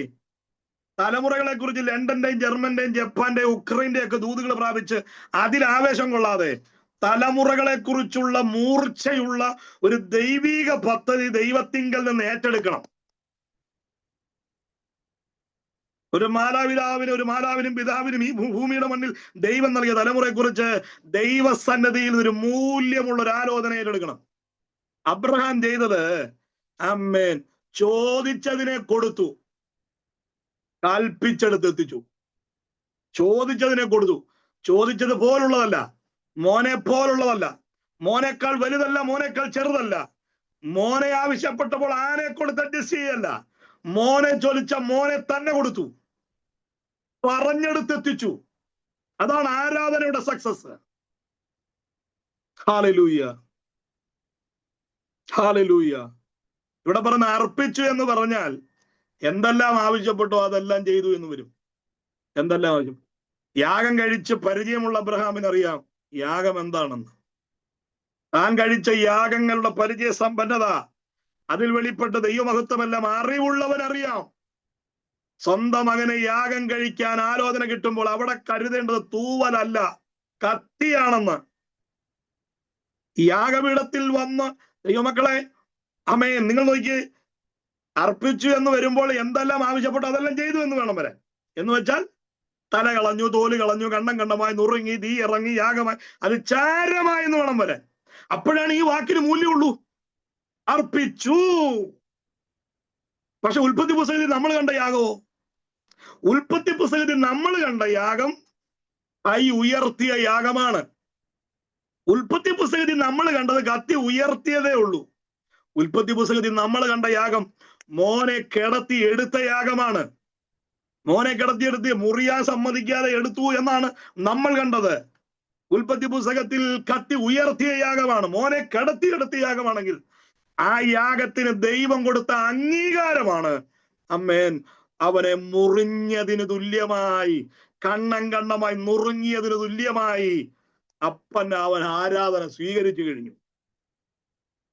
സോദരം, കത്തി ഉയർത്തിയതേ ഉള്ളൂ, അർപ്പിച്ചു എന്ന മാനം ആരാധന കിട്ടിക്കഴിഞ്ഞു.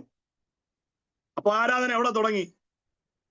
യാഗപീഠത്തിലെ പെർഫോമൻസ് അല്ലായിരുന്നു ആരാധന. മോനെ പിടിച്ചു കിടത്തുന്നതും, മോനോട് പറയുന്നതും, ബലം പ്രയോഗിച്ച് കൈകെട്ടുന്നതും, മോന്റെ മുകളിൽ കത്തി ഉയർത്തിയ ആ വേദിയിലെ പെർഫോമൻസ് അല്ല ദൈവം കണ്ടേ. ഇവിടെ യാഗപീഠത്തിൽ കളരിപ്പയറ്റ് കാണിച്ചിട്ടും ദൈവം പ്രസാദിക്കുന്നില്ല. അർപ്പിച്ചു എന്ന അംഗീകാരങ്ങൾ ഇന്നത്തെ ആരാധനയിലില്ല. സ്വതന്ത്രം ചർച്ച വരെ എത്തിയത് കൊണ്ടോ അല്ലെങ്കിൽ ആ സഭായോഗത്തിന് വന്നതുകൊണ്ടോ ഞാൻ ആരാധനയുടെ ഭാഗമാണെന്ന് കരുതരുത്. വാസ്തവത്തിൽ ഇവിടെ അബ്രഹാം യാഗം അർപ്പിക്കുകയായിരുന്നില്ല, അബ്രഹാം യാഗമായി മാറുകയായിരുന്നു. വേദിയിലെ പറ മോനെ പിടിച്ച് ബലപ്രയോഗം നടത്തി നമ്മളിവിടെ കിടത്തി കത്തി കൊണ്ട് പല അഭ്യാസം കാണിച്ചിട്ടും ഈ പറഞ്ഞ അംഗീകാരം കിട്ടുന്നില്ല. ഏതാ? അവൻ സ്വീകരിച്ചു എന്നുള്ളതിന്റെ പദവി അത് കിട്ടുന്നില്ല. കാരണം ഇന്നത്തെ യാഗവസ്തുക്കളൊക്കെ യാഗപീഠത്തെക്കാൾ വലുതാ. ചീർത്തും പുറമേയൊക്കെ മാറിയിട്ട് അകത്ത് കൊഴുത്തും മുഴുത്തുമൊക്കെ വലിപ്പം വന്നിരിക്കുകയാണ്. സ്തോത്രം, ഹല്ലേലൂയ. ഞാൻ വരാം. ദൈവം ഈ ആരാധന അംഗീകരിച്ചതിന്റെ കാരണം പറയാം. എവിടെ തുടങ്ങി ആരാധന? വേദിയിലല്ല, യാഗപീഠത്തിന് മുമ്പിലല്ല ആരാധന തുടങ്ങിയത്. നിന്റെ മകനെ എനിക്ക് ഹോമയാഗം കഴിക്കുക എന്നുള്ള ദൈവത്തിന്റെ ആദ്യ ശബ്ദം മുതലേ ആരാധന തുടങ്ങിക്കഴിഞ്ഞിരുന്നു. സ്തോത്രം. ലാഭചിന്തകളോടൊന്നും അല്ല, ഞാൻ മോളിക്കൊണ്ട് കൊടുത്താൽ എനിക്ക് മോനെ കിട്ടും, അങ്ങനെയുള്ള ചിന്തകളല്ലായിരുന്നു, വിശ്വാസത്തിന്റെ കീഴ്പ്പെടലായിരുന്നു. ആമേൻ. വിശ്വാസത്തിന്റെ യഥാർത്ഥ ബോധ്യമാണ് തന്നെ ആരാധനയിലേക്ക് എത്തിച്ചത്. നിങ്ങൾ നോക്കൂ, താൻ ആരാധിക്കുകയല്ല, ആരാധനയായി മാറുകയാണ്. ഞാനതിനെ പുതിയ നിയമത്തിൽ അതിപ്രധാനമായ ഒരു വസ്തുതയുമായിട്ടൊന്ന് യോജിപ്പിക്കുക. ദൈവമക്കളെ, നമ്മൾ ആരാധിക്കാൻ പോവാണ്, ആരാധനയ്ക്ക് വരുന്നു, ആരാധിക്കാൻ പോവാണെന്നുള്ള പ്രസ്താവനകളൊക്കെ മാറ്റും. നമ്മൾ ആരാധനയായി മാറുകയാണ്. വാസ്തവത്തിൽ നമ്മളാണ് ഇവിടെ മുറിയപ്പെടുന്നത്. നമ്മളിൽ പ്രസാദിക്കാത്ത ദൈവം നമ്മൾ കൊടുക്കുന്നതിൽ പ്രസാദിക്കില്ല. എന്നിൽ പ്രസാദിക്കാത്ത ദൈവം ഞാനിനി എന്നാ ബഹളം വെച്ചാലും അതിൽ ദൈവം എന്ത് ചെയ്യില്ല, പ്രസാദിക്കില്ല. നിങ്ങൾ ഈ അബ്രഹാമിനെ നോക്കി. അബ്രഹാം, ഞാൻ പറഞ്ഞല്ലോ, ആരാധന തുടങ്ങുന്നത് ആ കൽപ്പനയോടുള്ള, ദൈവശബ്ദത്തോടുള്ള ആദ്യ പ്രതികരണം മുതലാണ്. നമുക്ക് ആദ്യ പ്രതികരണത്തിലേക്ക് വരാം. സമയവും അതിവേഗം കടന്നു പോകുന്നല്ലോ. ആദ്യ പ്രതികരണം, സ്വന്തം മകനെ യാഗം കഴിക്കുക എന്ന് ദൈവം ആവശ്യപ്പെടുമ്പോൾ, നിന്റെ മകനെ നീ സ്നേഹിക്കുന്നില്ല, ഏകജാതനായ പുത്രനെ ഇസഹാക്കിനെ തന്നെ എനിക്ക് എന്ത് ചെയ്യണം, ഹോമയാഗം കഴിക്കണമെന്ന് ദൈവം ആവശ്യപ്പെടുമ്പോൾ അബ്രഹാമിലുണ്ടായ ആ ഒരു ചലഞ്ച് കണ്ടോണം. ചലഞ്ച് ശ്രദ്ധിച്ചു കേട്ടെ. ഒരേ സമയം ദൈവത്തിൽ നിന്നുള്ള വാഗ്ദത്തവും ദൈവത്തിൽ നിന്നുള്ള കൽപ്പനയും അബ്രഹാമിൽ ഏറ്റുമുട്ടിയെന്ന്. നിന്റെ മകനെ എനിക്ക് യാഗം കഴിക്കുക എന്ന് പറയുമ്പോൾ അബ്രഹാമിൽ ഉണ്ടായ ഒരു വലിയ ചലഞ്ച് ഇതാണ്. ഒരേ സമയം വാഗ്ദത്തവും കൽപ്പനയും അബ്രഹാമിൽ ഏറ്റുമുട്ടി. ഏതാണ് വാഗ്ദത്തം? തലമുറ എന്ന വാഗ്ദത്തം. ഏതാണ് കൽപ്പന? യാഗമെന്ന കൽപ്പന. അബ്രഹാം എന്തിനു വഴങ്ങി? വാഗ്ദത്തത്തിനോ കൽപ്പനയ്ക്കോ? കൽപ്പനയ്ക്ക്. നമ്മൾ കണ്ടല്ലേ, വാഗ്ദത്തങ്ങളെക്കാൾ വാഗ്ദത്തം ചെയ്തവനെ വലുതായി കണ്ട വിശ്വസ്തനെന്നെണ്ണിയ അബ്രഹാം വാഗ്ദത്തത്തെ അല്ല, വാഗ്ദത്തം ചെയ്ത ദൈവത്തിന്റെ കൽപ്പനയ്ക്ക് പ്രാധാന്യം കൊടുത്തു. സ്വതന്ത്രം ദൈവമാണല്ലോ തന്നെ, ദൈവം അങ്ങനെ എടുക്കുകയല്ല, ദൈവമാണല്ലോ പറഞ്ഞ്, ദൈവം അത് നിവർത്തിക്കും. നമ്മുടെ ന്യായീകരണങ്ങളെല്ലാം മാറ്റിവെക്കണം. അബ്രഹാമിന് ദൈവം മോനെ കൊടുത്ത് സ്നേഹിച്ചു, തിരിച്ചു ചോദിച്ചു സ്നേഹിച്ചു. അബ്രഹാം ഇവിടെ മനസ്സിലാക്കി താനും ദൈവം തമ്മിലുള്ള ബന്ധത്തിന്റെ ആഴമാണ്. കൊടുത്ത ദൈവം തന്നെ തിരിച്ചു. ഈ അബ്രഹാമിനെ ദൈവത്തിന്റെ സ്നേഹിതൻ എന്ന് വേണമല്ലോ വിശേഷിപ്പിക്കാൻ. സ്നേഹിത, നീ നാളിതുവരെ ചോദിച്ചെല്ലാം ഞാൻ നിനക്ക് തന്നു. എന്നാൽ ഇന്ന് ഞാൻ നിന്നോട് ചോദിക്കുകയാണ്, നിന്റെ മകനെ എനിക്ക് തരണം. സ്വതന്ത്രം ദൈവത്തിന്റെ കൽപ്പനയുടെ മുമ്പിൽ, ദൈവമേ നീ തന്നത് പെട്ടെന്ന് തിരിച്ചു ചോദിക്കുകയാണോ? നീ പറഞ്ഞാൽ നിവർത്തി, ഇങ്ങനെയുള്ള ചിന്താഗതികളൊക്കെ അവിടെ മാറുക. പറഞ്ഞാൽ നിവർത്തിക്കുമല്ലോ, പൂർത്തീകരിക്കുമല്ലോ. കൊടുത്തവൻ തിരിച്ചു ചോദിക്കുമ്പോൾ സ്വതന്ത്രം മടിയില്ലാതെ അവനെ അർപ്പിച്ചു. നിങ്ങൾ നോക്കി, വാഗ്ദത്തം, തലമുറ എന്ന വാഗ്ദത്തം യാഗമെന്ന അല്ലെങ്കിൽ യാഗമെന്ന കൽപ്പനയുടെ മൂർച്ചയിലേക്ക് അർപ്പിക്കുകയാണ്. നിങ്ങൾക്ക് ഏതാ വലുത്? ദൈവമക്കളെ, നിങ്ങൾക്ക് ഏതാ വലുത്? വാഗ്ദത്തമാണോ കൽപ്പനയാണോ? നമുക്ക് വലുത് കൽപ്പനയായിരിക്കട്ടെ. നമുക്ക് വലുത് കൽപ്പനയായിരിക്കട്ടെ. ഒരിടത്ത് ചോദിച്ചു ഏതാ വലുതെന്ന് ചോദിച്ചപ്പോൾ അവര് പറഞ്ഞു കൽപ്പന എന്ന് പറയും. അപ്പൊ ഞാൻ പെട്ടെന്ന് രസകരമായി പറഞ്ഞു, ഇന്നത്തെ പിള്ളേരുടെ നമ്മുടെ ബൈബിളൊക്കെ പിടിച്ചു നോക്കിയാൽ ഉള്ള വാഗ്ദത്തങ്ങൾ അടി മുഴുവനും വരയാ, ഒറ്റ കൽപ്പനയുടെ വരയില്ല. ഇങ്ങോട്ട് കിട്ടുന്ന വാക്യത്തിന്റെ അടി മുഴുവനും ആവർത്തനം 28 വേറെ കളറാ. മാവ് കുഴയ്ക്കുന്ന തൊട്ടി സൂക്ഷിച്ചാ വരയ്ക്കുന്നത്. മാവ് കുഴയ്ക്കുന്ന തൊട്ടിയുടെ അടി ഒരു വര, ഏറ് വര, പിറപ്പ്. നമുക്കതിൽ അനുഗ്രഹങ്ങൾ മാത്രമാണ്, പക്ഷെ അതിന്റെ ഏറ്റവും മുകളിൽ ഒരു ചാവി വെച്ചിട്ടുണ്ട്. ഇത് പ്രമാണിച്ച് മുന്നേ അത് പറ്റത്തില്ല.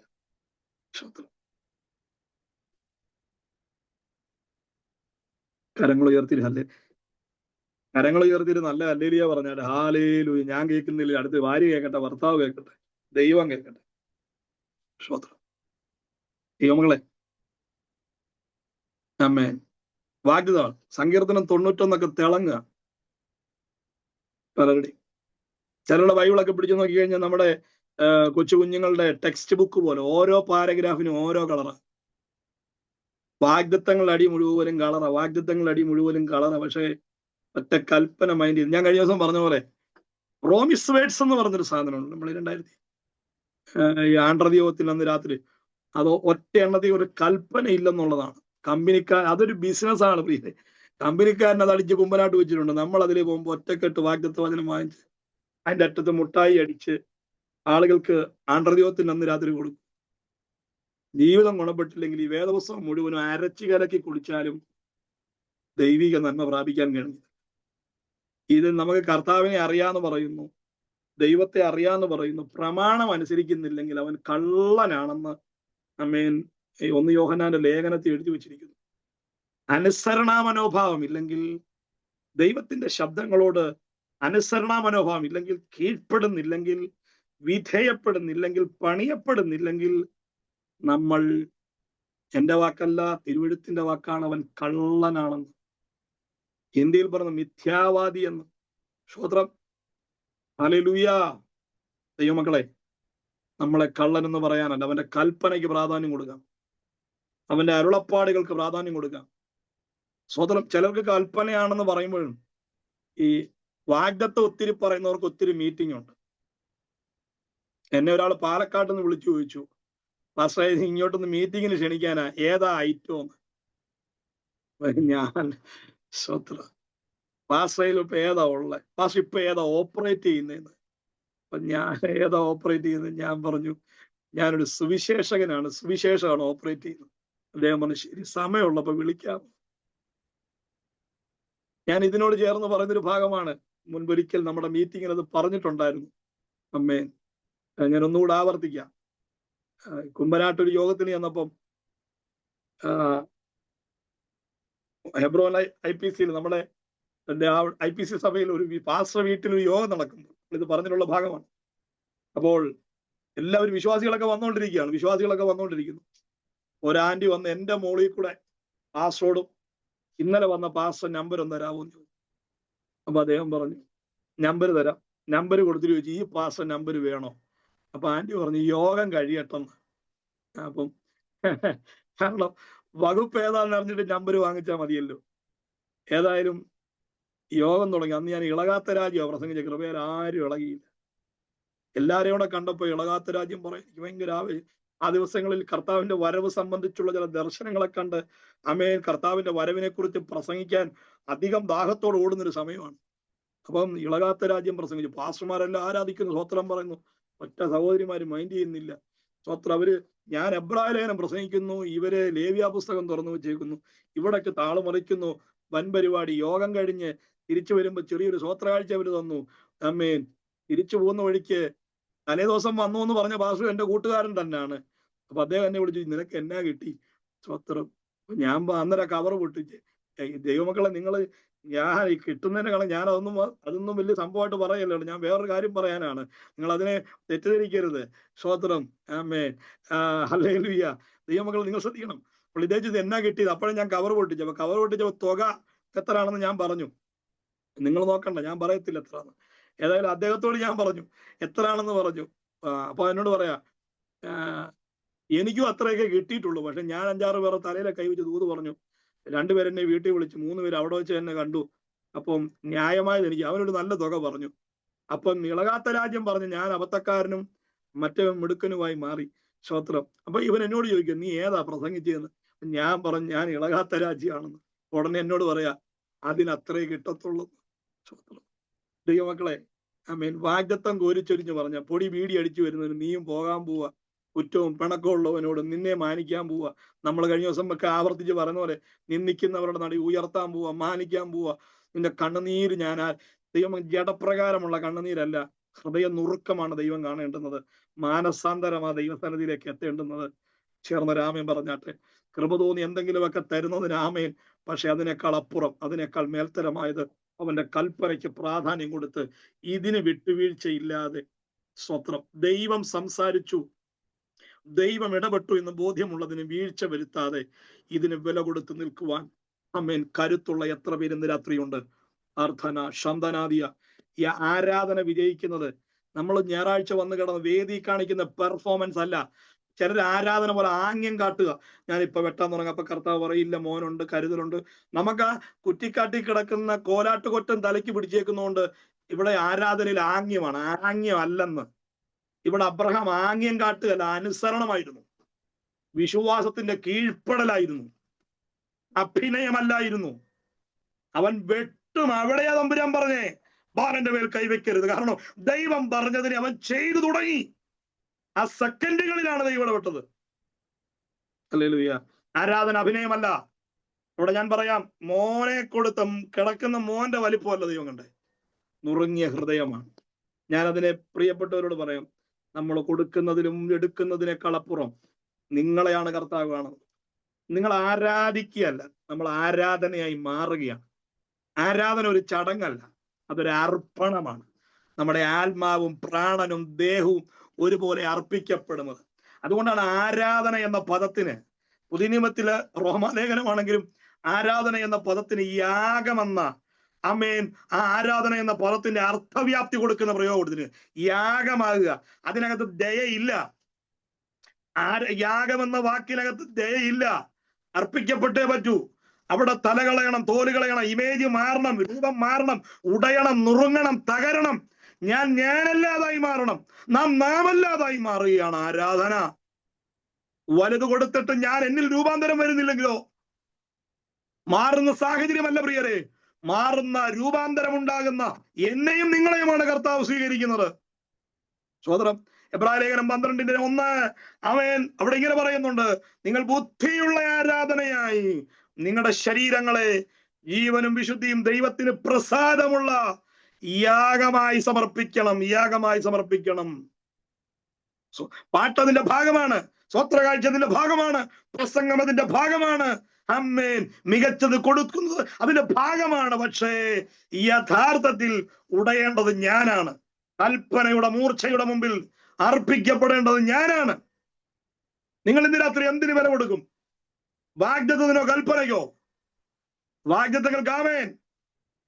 ഞാൻ വീണ്ടും പറയാം, ഇവിടെ ഞാൻ പറയുന്ന വാഗ്ദത്തങ്ങൾ ആവർത്തിച്ചു പറയുന്നത് ഈ മണ്ണിൽ ലഭിക്കാനുള്ളതല്ല. ആമേൻ. നമ്മളോട് പറഞ്ഞ വാഗ്ദത്തങ്ങൾ ശേഷിച്ചിരിക്കുമ്പോൾ ആ വാഗ്ദത്തത്തിലേക്കുള്ള ഒരുക്കം ആരാധനയുടെ പൂർണ്ണതയിലൂടെ അത് വെളിപ്പെട്ടു വരണം. നമ്മളോട് പറഞ്ഞിരിക്കുന്ന വാഗ്ദത്തങ്ങൾ, ശേഷിച്ചിരിക്കുന്ന വാഗ്ദത്തങ്ങൾ, സ്തോത്രം, അരുമനാഥന്റെ വരവ്, അതല്ല എബ്രായലേഖനത്തിൽ പറഞ്ഞു, ഞങ്ങൾക്ക് ഇവിടുത്തെ വിടുതൽ വേണ്ടെന്ന്, ഞങ്ങൾക്ക് ജഡപ്രകാരമുള്ള വിടുതൽ വേണ്ടെന്ന് അവര് പറയാ. ആമേൻ. ഉദ്ധാരണം കൈക്കൊള്ളാതെ ഭേദ്യമേറ്റു. ഭേദ്യമേറ്റു എന്ന് പറഞ്ഞാൽ എന്ത് വിഷയം അവരുടെ മുമ്പിൽ വന്നോ അതീന്ന് അവര് തത്രപ്പാട് വിട്ട് 7 വെള്ളി ഇരുന്ന് 9 ചൊവ്വ ഇരുന്ന് പുറത്ത് വന്നില്ലെന്ന്, അവരർപ്പിക്കപ്പെട്ടു എന്ന്. വാള് വന്നപ്പോ മാറണേ മാറ്റണേ എന്ന് പറഞ്ഞ് കരഞ്ഞില്ലെന്ന്. സ്വത്രം. ഒരു പനിയുടെ മുമ്പിൽ നമുക്ക് ആ മനോഭാവം ഉണ്ടോ? ഞാനൊരുത്ത നീതിമാനായി നിന്ന് എന്റെ കേൾവിക്കാരെ മുഴുവനും അപരാധികളെ ചിത്രീകരിക്കുകയല്ല. നാം അടങ്ങുന്ന ഈ സമൂഹത്തോടെ ചോദിക്കുന്ന ഒരു ചെറിയ വിഷയത്തിന് മുമ്പിൽ പലപ്പോഴും നമ്മൾ ഉടഞ്ഞു പോകാറുണ്ട്. നമ്മളെ അലട്ടേണ്ടുന്നത് ഈ ജഡമല്ല, ഈ ശരീരമല്ല, ഇതൊരു കൂടാരം മാത്രമാണ്. ഇതിനകത്ത് നമ്മൾ പുറമോടിയിൽ ഇതിനെ ആവേശം കൊള്ളിക്കുകയോ ഇതിന്റെ വലിപ്പ ചെറുപ്പങ്ങൾ കണ്ട് നമ്മൾ അതിനെ ആശ്രയിക്കുകയല്ല, അകമേയുള്ളവനെ നോക്കിക്കൊണ്ട് അതിനെ ആരാധനയായി മാറേണ്ടത്. ജഡപ്രകാരമുള്ള നേട്ടങ്ങൾക്കപ്പുറത്ത് നേട്ടങ്ങളൊക്കെ ഉണ്ട്. അവിടെ പറയുന്നുണ്ട്, അർപ്പിച്ചു. യഥാർത്ഥ ആരാധനക്കാരൻ അർപ്പിച്ചു എന്ന് പറഞ്ഞ്, അർപ്പിക്കുന്ന പോലെ നിന്നു എന്നല്ല, അർപ്പിച്ചു എന്ന് പറഞ്ഞവന് അടുത്ത വാക്ക് അവിടെ എഴുതി വച്ചിരിക്കുന്നു, മരിച്ചവരുടെ ഇടയിൽ നിന്ന് ഉയർത്തെഴുന്നേറ്റവനെ പോലെ തിരികെ പ്രാപിക്കുകയും ചെയ്തു. സ്വതന്ത്രം. നിയമങ്ങളെ ഒരു ദയയില്ലാതെ നിങ്ങൾ അർപ്പിച്ചാൽ മതി, നിങ്ങളുടെ ഭൗതിക വിഷയങ്ങളിൽ ഒരു ദയയും മയവും ഇല്ലാതെ തള്ളിക്കളയുന്നവനല്ല. നിങ്ങളുടെ ആ വാക്കാണ് എനിക്ക് പറയുന്നത്. അത് തരും, ഇത് തരും, അങ്ങനെ മാനിക്കും, ഇങ്ങനെ മാനിക്കും എന്ന് പറയാനല്ല ഞാൻ ആഗ്രഹിക്കുന്നത്. നിങ്ങളുടെ വിഷയത്തിൽ മുഴുവൻ ഉത്തരവാദിത്വം ഉള്ളവനാണ്. നിങ്ങളുടെ തലമുറയെ സംബന്ധിച്ച് മുഴുവൻ ഉത്തരവാദിത്വം ഉള്ളവനാണ്. നമ്മുടെ കുടുംബങ്ങളെ സംബന്ധിച്ച്, നമ്മുടെ ശരീരങ്ങളെ സംബന്ധിച്ച് മുഴുവൻ ഉത്തരവാദിത്വം ഉള്ള ദൈവത്തെ സേവിക്കുന്നു. ലാഭം മുൻനിർത്തി ആംഗ്യങ്ങളല്ല നമുക്ക് അർപ്പിക്കപ്പെടാം. അവന്റെ കരങ്ങളിലേക്ക് വില കൊടുത്ത് അർപ്പിച്ചവൻ അർപ്പിച്ച് മടങ്ങുകയല്ല. അവിടെ നമ്മൾ ഉൽപ്പത്തി പുസ്തകത്തിൽ കണ്ടത് മോനെ കൊടുത്തപ്പോ ആടിനെ കിട്ടി, ആ ടേമാണ്, ആ ടോണാണ് നമ്മൾ പറഞ്ഞു വെക്കുന്നത്. പക്ഷേ എബ്രായ ലേഖനത്തിൽ പറയുന്നുണ്ട് അങ്ങനെ ഒരു സംഭവം മുമ്പ് നടന്നിട്ടില്ല. ഉയർപ്പെന്നൊരു വിഷയം മുമ്പ് നടന്നിട്ടില്ല. മരിച്ചവരുടെ ഇടയിൽ നിന്ന് ഉയർത്തെഴുന്നേറ്റവനെ പോലെ സാധ്യതയോ സൂചനയോ ഇല്ലാത്തതിനെ അകമഴിഞ്ഞ് വിശ്വസിച്ചപ്പോൾ തന്റെ മകനെ താൻ തിരികെ പ്രാപിക്കുകയും ചെയ്തു. യഥാർത്ഥത്തിൽ ഒരു കംപ്ലീറ്റ് വർഷിപ്പിലേക്ക്, യഥാർത്ഥ ആരാധനയുടെ പൂർണ്ണതയിലേക്ക്. ആരാധന എന്ന് പറയുന്ന ആരാധനക്കാരൻ ആനന്ദിക്കുന്ന ആരാധനയല്ല കേട്ടോ. ആരാധനയ്ക്ക് യോഗ്യനായവൻ ആനന്ദിക്കുന്നതാണ് യഥാർത്ഥമായ ആരാധന. ലിവിങ് സാക്രിഫൈസ്, ജീവനുള്ള ത്യാഗം. ആരാധന നിസാരമായി കാണരുത്. യേശുവിന്റെ യാഗത്തെ ആരാധനയായിട്ടാ പറയുന്നത്. ആമേൻ. യേശു ക്രൂശിൽ അർപ്പിക്കപ്പെട്ടത് യാഗമാണ്. ആ പ്രാപിച്ചു നൽകിയ ജീവൻ ജീവിച്ചു തീരേണ്ടതും യാഗമായി മാറിക്കൊണ്ട് തന്നെയാണ്. ഹല്ലേലൂയ. ആരാധന എന്ന വ്യവസ്ഥ ആരാധന അഭിനയമല്ല, ആരാധന ചടങ്ങല്ല, ആരാധന പ്രോഗ്രാമല്ല. ക്രിസ്തുവുമായിട്ടുള്ള അഭേദ്യമായ ബന്ധമാണ്. ആ ബന്ധത്തിനകത്ത് ചിലത് അർപ്പിക്കപ്പെടേണ്ടി വന്നാലും ചിലത് നഷ്ടപ്പെടേണ്ടി വന്നാലും വില കൊടുക്കുന്നവരായി നമുക്ക് മാറാം. നമുക്ക് ഏതാ വരുന്നത്? ഞാൻ ഇന്ന് രാത്രി പ്രധാനമായി ഊന്നൽ കൊടുക്കുന്ന ഒരു ഭാഗം ഇതാണ്. കൽപ്പനയ്ക്ക് പ്രാധാന്യം കൊടുക്കണം, ദൈവവചനത്തിന് പ്രാധാന്യം കൊടുക്കണം, ദൈവവചനത്തിന് പ്രാധാന്യം കൊടുക്കണം, നിയോഗങ്ങൾക്ക് പ്രാധാന്യം കൊടുക്കണം, ദൈവിക കൽപ്പനയ്ക്ക് പ്രാധാന്യം കൊടുക്കണം. നമ്മളെ ഇഷ്ടങ്ങളെ മാറ്റിവെക്കണം, നമ്മുടെ താല്പര്യങ്ങളെ മാറ്റിവെക്കണം, നമ്മുടെ ചിന്താഗതികളെ മാറ്റിവെക്കണം. ഒരു നിമിഷം ഒന്ന് പ്രാർത്ഥിക്കാൻ തയ്യാറാണോ? ഒരു നിമിഷം ഒന്ന് പ്രാർത്ഥിക്കാൻ തയ്യാറാണോ? ഈ സന്ദേശത്തോട് ആ ഹൃദയംഗമായി ഒന്ന് ഏൽപ്പിക്കാൻ തയ്യാറാണോ? ആ അഭിനയങ്ങളെല്ലാം മാറ്റിവെച്ചിട്ട്, നമ്മുടേതായ ആംഗ്യങ്ങളെല്ലാം മാറ്റിവെച്ചിട്ട് തന്നെത്താൻ യാഗമായി മാറുന്ന സ്വന്തം മോനുമായി 3 ദിവസങ്ങൾ അവർ യാത്ര ചെയ്യുകയാണ്. പിന്തിരിയാൻ സാധ്യതകളൊക്കെ ഒത്തിരി ഉണ്ട്. പക്ഷേ ആരാധന എന്ന ശബ്ദമാണ് അകത്ത് കയറിയത്. മോനെ പോലുള്ളത് കൊടുത്ത് അതിനെ അഡ്ജസ്റ്റ് ചെയ്തില്ല, മോനെ തന്നെ കൊടുത്തു. കാരണം അവന്റെ മേൽ മുഴങ്ങിയത് ആരാധന എന്ന വ്യവസ്ഥയാണ്. ആരാധനയിൽ വിട്ടുവീഴ്ച പാടില്ല, ആരാധനയിൽ അഡ്ജസ്റ്റ്മെന്റ് പാടില്ല. ആരാധന എന്ന വ്യവസ്ഥയെ, ആരാധന എന്ന ഒരു ബന്ധത്തിന്റെ തീവ്രതയാണ് ആരാധന. അർപ്പിക്കപ്പെടലാണ് ആരാധന. സ്വതന്ത്രം കീഴ്പ്പെടലാണ് ആരാധന. സ്വതന്ത്രം ആമേൻ. നാം ഇല്ലാതായി മാറുകയും അവൻ നമ്മിൽ മഹത്വപ്പെടുന്നതുമാണ് ആരാധന. ഞാൻ വീണ്ടും പറയാം, നമ്മൾ ആരാധിക്കുകയല്ല, ആരാധനയായി മാറുകയാണ്. അബ്രഹാം ആരാധിക്കുകയല്ലായിരുന്നു, ആരാധനയായി മാറുകയായിരുന്നു. സ്വതന്ത്രം ആംഗ്യങ്ങളും ആമേൻ അഭ്യാസങ്ങളും യാഗപീഠത്തിൽ കത്തികറക്കിയുള്ള ഇവിടെ കണ്ണമായി മുറിയുന്നതിന് മുമ്പ് തന്നെ ദൈവപ്രസാദം വെളിപ്പെടുകയാണ്. പക്ഷെ പല കാലങ്ങൾ ആരാധിച്ചിട്ടും എന്റെ ആരാധന അങ്ങ് എത്തിയോ, ഞാൻ ആരാധനയായി മാറിയോ, എന്നിൽ എന്റെ ദൈവം എത്രത്തോളം പ്രസാദിക്കുന്നുണ്ട്? പലപ്പോഴും നമുക്ക് ആ വഴികളൊക്കെ അജ്ഞമാണ്. എന്നാൽ ഇന്ന് രാത്രി നമുക്കൊന്ന് മടങ്ങി വരാൻ പ്രിയരെ. എല്ലാവരും വായികൾ തുറന്ന് ദൈവത്തെ മഹത്വപ്പെടുത്തണം. ഷമന റബാധനാദിയാരവ അൽദന റബാദൽ മനാദിയ. ആമേൻ. നമ്മൾ ഇന്ന് കൽപ്പനയ്ക്ക് 2ാം സ്ഥാനവും വാഗ്ദത്തങ്ങൾക്ക് 1ാം സ്ഥാനവും കൊടുക്കുന്നു. കൽപ്പനയെ നിസാരമായി കാണുന്നു, നിയോഗം കർത്താവിന്റെ വാക്കുകളെ നിസാരമായി കാണുന്നു, നമുക്ക് സൗകര്യമുള്ളതിനെ വലുതായി കാണുന്നു. വാഗ്ദത്തങ്ങളെക്കാൾ വാഗ്ദത്തം ചെയ്ത ദൈവത്തിന്റെ കൽപ്പനയ്ക്ക് പ്രാധാന്യം കൊടുക്ക്, അവന്റെ കൽപ്പനയ്ക്ക് പ്രാധാന്യം കൊടുക്ക്. ആമേൻ. ഇന്ന് രാത്രി ആ മൂർച്ചയിലേക്കൊന്ന് അർപ്പിക്കപ്പെടാൻ, സ്തോത്രം, ആ മൂർച്ചയിലേക്കൊന്ന് അർപ്പിക്കപ്പെടാൻ, കൽപ്പനയുടെ മൂർച്ചയിൽ നിന്ന് ആരും ഒഴിവുള്ളവരല്ല കേട്ടോ, ആരും ഒഴിവുള്ളവരല്ല. ആ മൂർച്ചയിലേക്കൊന്ന് വരാൻ സമർപ്പിക്കാൻ നമുക്ക് എല്ലാ കണ്ണുകളും ദൈവസന്നിധിയിൽ അടയട്ടെ.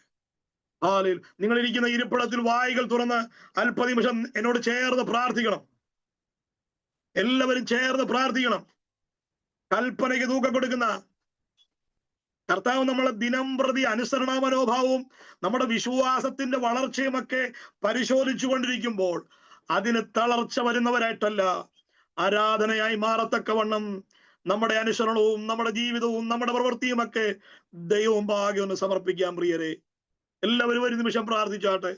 സ്തോത്രം, സ്തോത്രം, സ്തോത്രം. നേട്ടങ്ങളുടെ ചിന്താഗതിയല്ല, അർപ്പിക്കപ്പെടേണ്ടി വരുന്ന വിശ്വാസത്തിലേക്കാണെങ്കിലും വെട്ടിപ്പിടിക്കുന്നിടത്ത് ആവേശം കൊള്ളുകയല്ല, അർപ്പിക്കപ്പെടുന്ന വഴികളിലേക്കൊന്ന് സമർപ്പിക്കാൻ. അർത്ഥമാ ശന്തരാധനാദിയാരവ ഹല്ലേലൂയ. നിങ്ങൾ കുടുംബങ്ങളായിരിക്കുന്നല്ലോ. ആ കരങ്ങളെ ചേർത്തൊന്ന് പിടിച്ച്, അടുത്തിരിക്കുന്നവരുടെ കരങ്ങളെ ഒന്ന് പിടിച്ച് ഒരുമിച്ചൊന്ന് പ്രാർത്ഥിക്ക്. ആരാധനയായി മാറത്തക്കവണ്ണം ഒരു തീരുമാനത്തിലേക്ക് വരത്തക്കവണ്ണം ഇന്ന് രാത്രി ഒന്ന് പ്രാർത്ഥിക്കാൻ തയ്യാറാണോ? ഹല്ലേലൂയ. ദൈവമുമ്പാകെ നമ്മളെ തന്നെ സമർപ്പിക്കാം. വായികൾ തുറന്ന് സ്തോത്രം പറയാം. ദൈവത്തോട് പ്രാർത്ഥിക്കാം. ദൈവസന്നിധിയിൽ അർപ്പിച്ചു കൊടുക്കാം നമ്മളെ തന്നെ. ശബന റബധനാദിയാരവ. അവന് ഇഷ്ടമുള്ളതുപോലെ നമ്മളെ പണിയട്ടെ. അവന് ഇഷ്ടമുള്ളതുപോലെ നമ്മളെ ഉടയ്ക്കട്ടെ. നമ്മളെ തന്നെ സമർപ്പിക്കാം. അർപ്പിക്കപ്പെടാം. നമുക്ക് കൽപ്പനയ്ക്ക് പ്രാധാന്യം കൊടുക്കാം. ഒരുപാട് പടികളുണ്ട്. ആരാധന ദൈവം സ്വീകരിച്ചതിന്റെ പടികളിൽ അതിപ്രധാനമായി ഒന്ന് മാത്രമാണ് ഇന്ന് രാത്രി പറയുന്നത്. ആമേൻ. കൽപ്പനയ്ക്ക് പ്രാധാന്യം കൊടുത്തു. അതാ രാത്രി മുതൽ അവൻ ആരാധനയായി മാറുകയായി. സ്തോത്രം. ഹല്ലേലൂയ. കോലാട്ടുകൊറ്റനിലേക്കല്ല നമ്മുടെ കണ്ണു പോകേണ്ടത്. ആമേൻ. കരുതുമെന്നുള്ള ശബ്ദത്തിലേക്കല്ല നമ്മുടെ കണ്ണു പോകേണ്ടത്. ആരാധനയായി മാറുന്നതിൽ നമ്മൾ എത്രത്തോളം പെർഫെക്റ്റ് ആണ്. സമർപ്പിക്കാം. എൻ ദൈവമേ, നിന്നിഷ്ടം ചെയ്യുവാൻ വന്നിടുന്നേ ഞാനിന്നു മോദമാ. എൻ ദൈവമേ, നിന്നിഷ്ടം ചെയ്യുവാൻ വന്നിടുന്നേ ഞാനിന്നു മോദമാ. എന്റെ ഇഷ്ടമൊന്നും വേണ്ട പ്രിയനേ, അങ്ങേ ഇഷ്ടം എന്നിൽ പൂർണ്ണമാക്കണേ. എന്റെ ഇഷ്ട ഒന്നും വേണ്ട പ്രിയനേ, അങ്ങേ ഇഷ്ടം എന്നിൽ പൂർണ്ണമാക്കണേ. നന്മയും പൂർണ്ണ പ്രസാദവുമുള്ള നിൻഹിതമെന്തെന്നു ഞാൻ അറിയുവാൻ. നന്മയും പൂർണ്ണ പ്രസാദവുമുള്ള നിൻഹിതമെന്തെന്നു ഞാൻ അറിയുവാൻ. എൻ മനം പുതുക്കി മാറിടുന്നു നിത്യം. എൻ മനം പുതുക്കി മാറിടുന്നു നിത്യം. നിന്യമാണെനിക്ക് ലോകലാവണ്യം. നിന്യമാണെനിക്ക് ലോകലാവണ്യം. ചേർന്ന് പാടാം. എന്റെ ദൈവമേ, നിന്നിഷ്ടം ചെയ്യുവാൻ വന്നിടുന്നേ ഞാനിന്നു മോദമാ. എൻ ദൈവമേ, നിന്നിഷ്ടം ചെയ്യുവാൻ വന്നിടുന്നേ ഞാനിന്നു മോദമാ. എന്റെ ഇഷ്ടമൊന്നും വേണ്ട പ്രിയനേ, അങ്ങേ ഇഷ്ടം എന്നിൽ പൂർണ്ണമാക്കണേ. എന്റെ ഇഷ്ടമൊന്നും വേണ്ട പ്രിയനേ, അങ്ങേ ഇഷ്ടം എന്നിൽ പൂർണ്ണമാക്കണേ. സമർപ്പിക്കാം. നമുക്ക് യാഗം അഭിനയമല്ല, ആരാധന ആംഗ്യമല്ല, അർപ്പണമാണ്. കൽപ്പനയ്ക്ക് പ്രാധാന്യം കൊടുക്കാം. ഈ വചനങ്ങളാൽ ദൈവം നമ്മെ അനുഗ്രഹിക്കട്ടെ.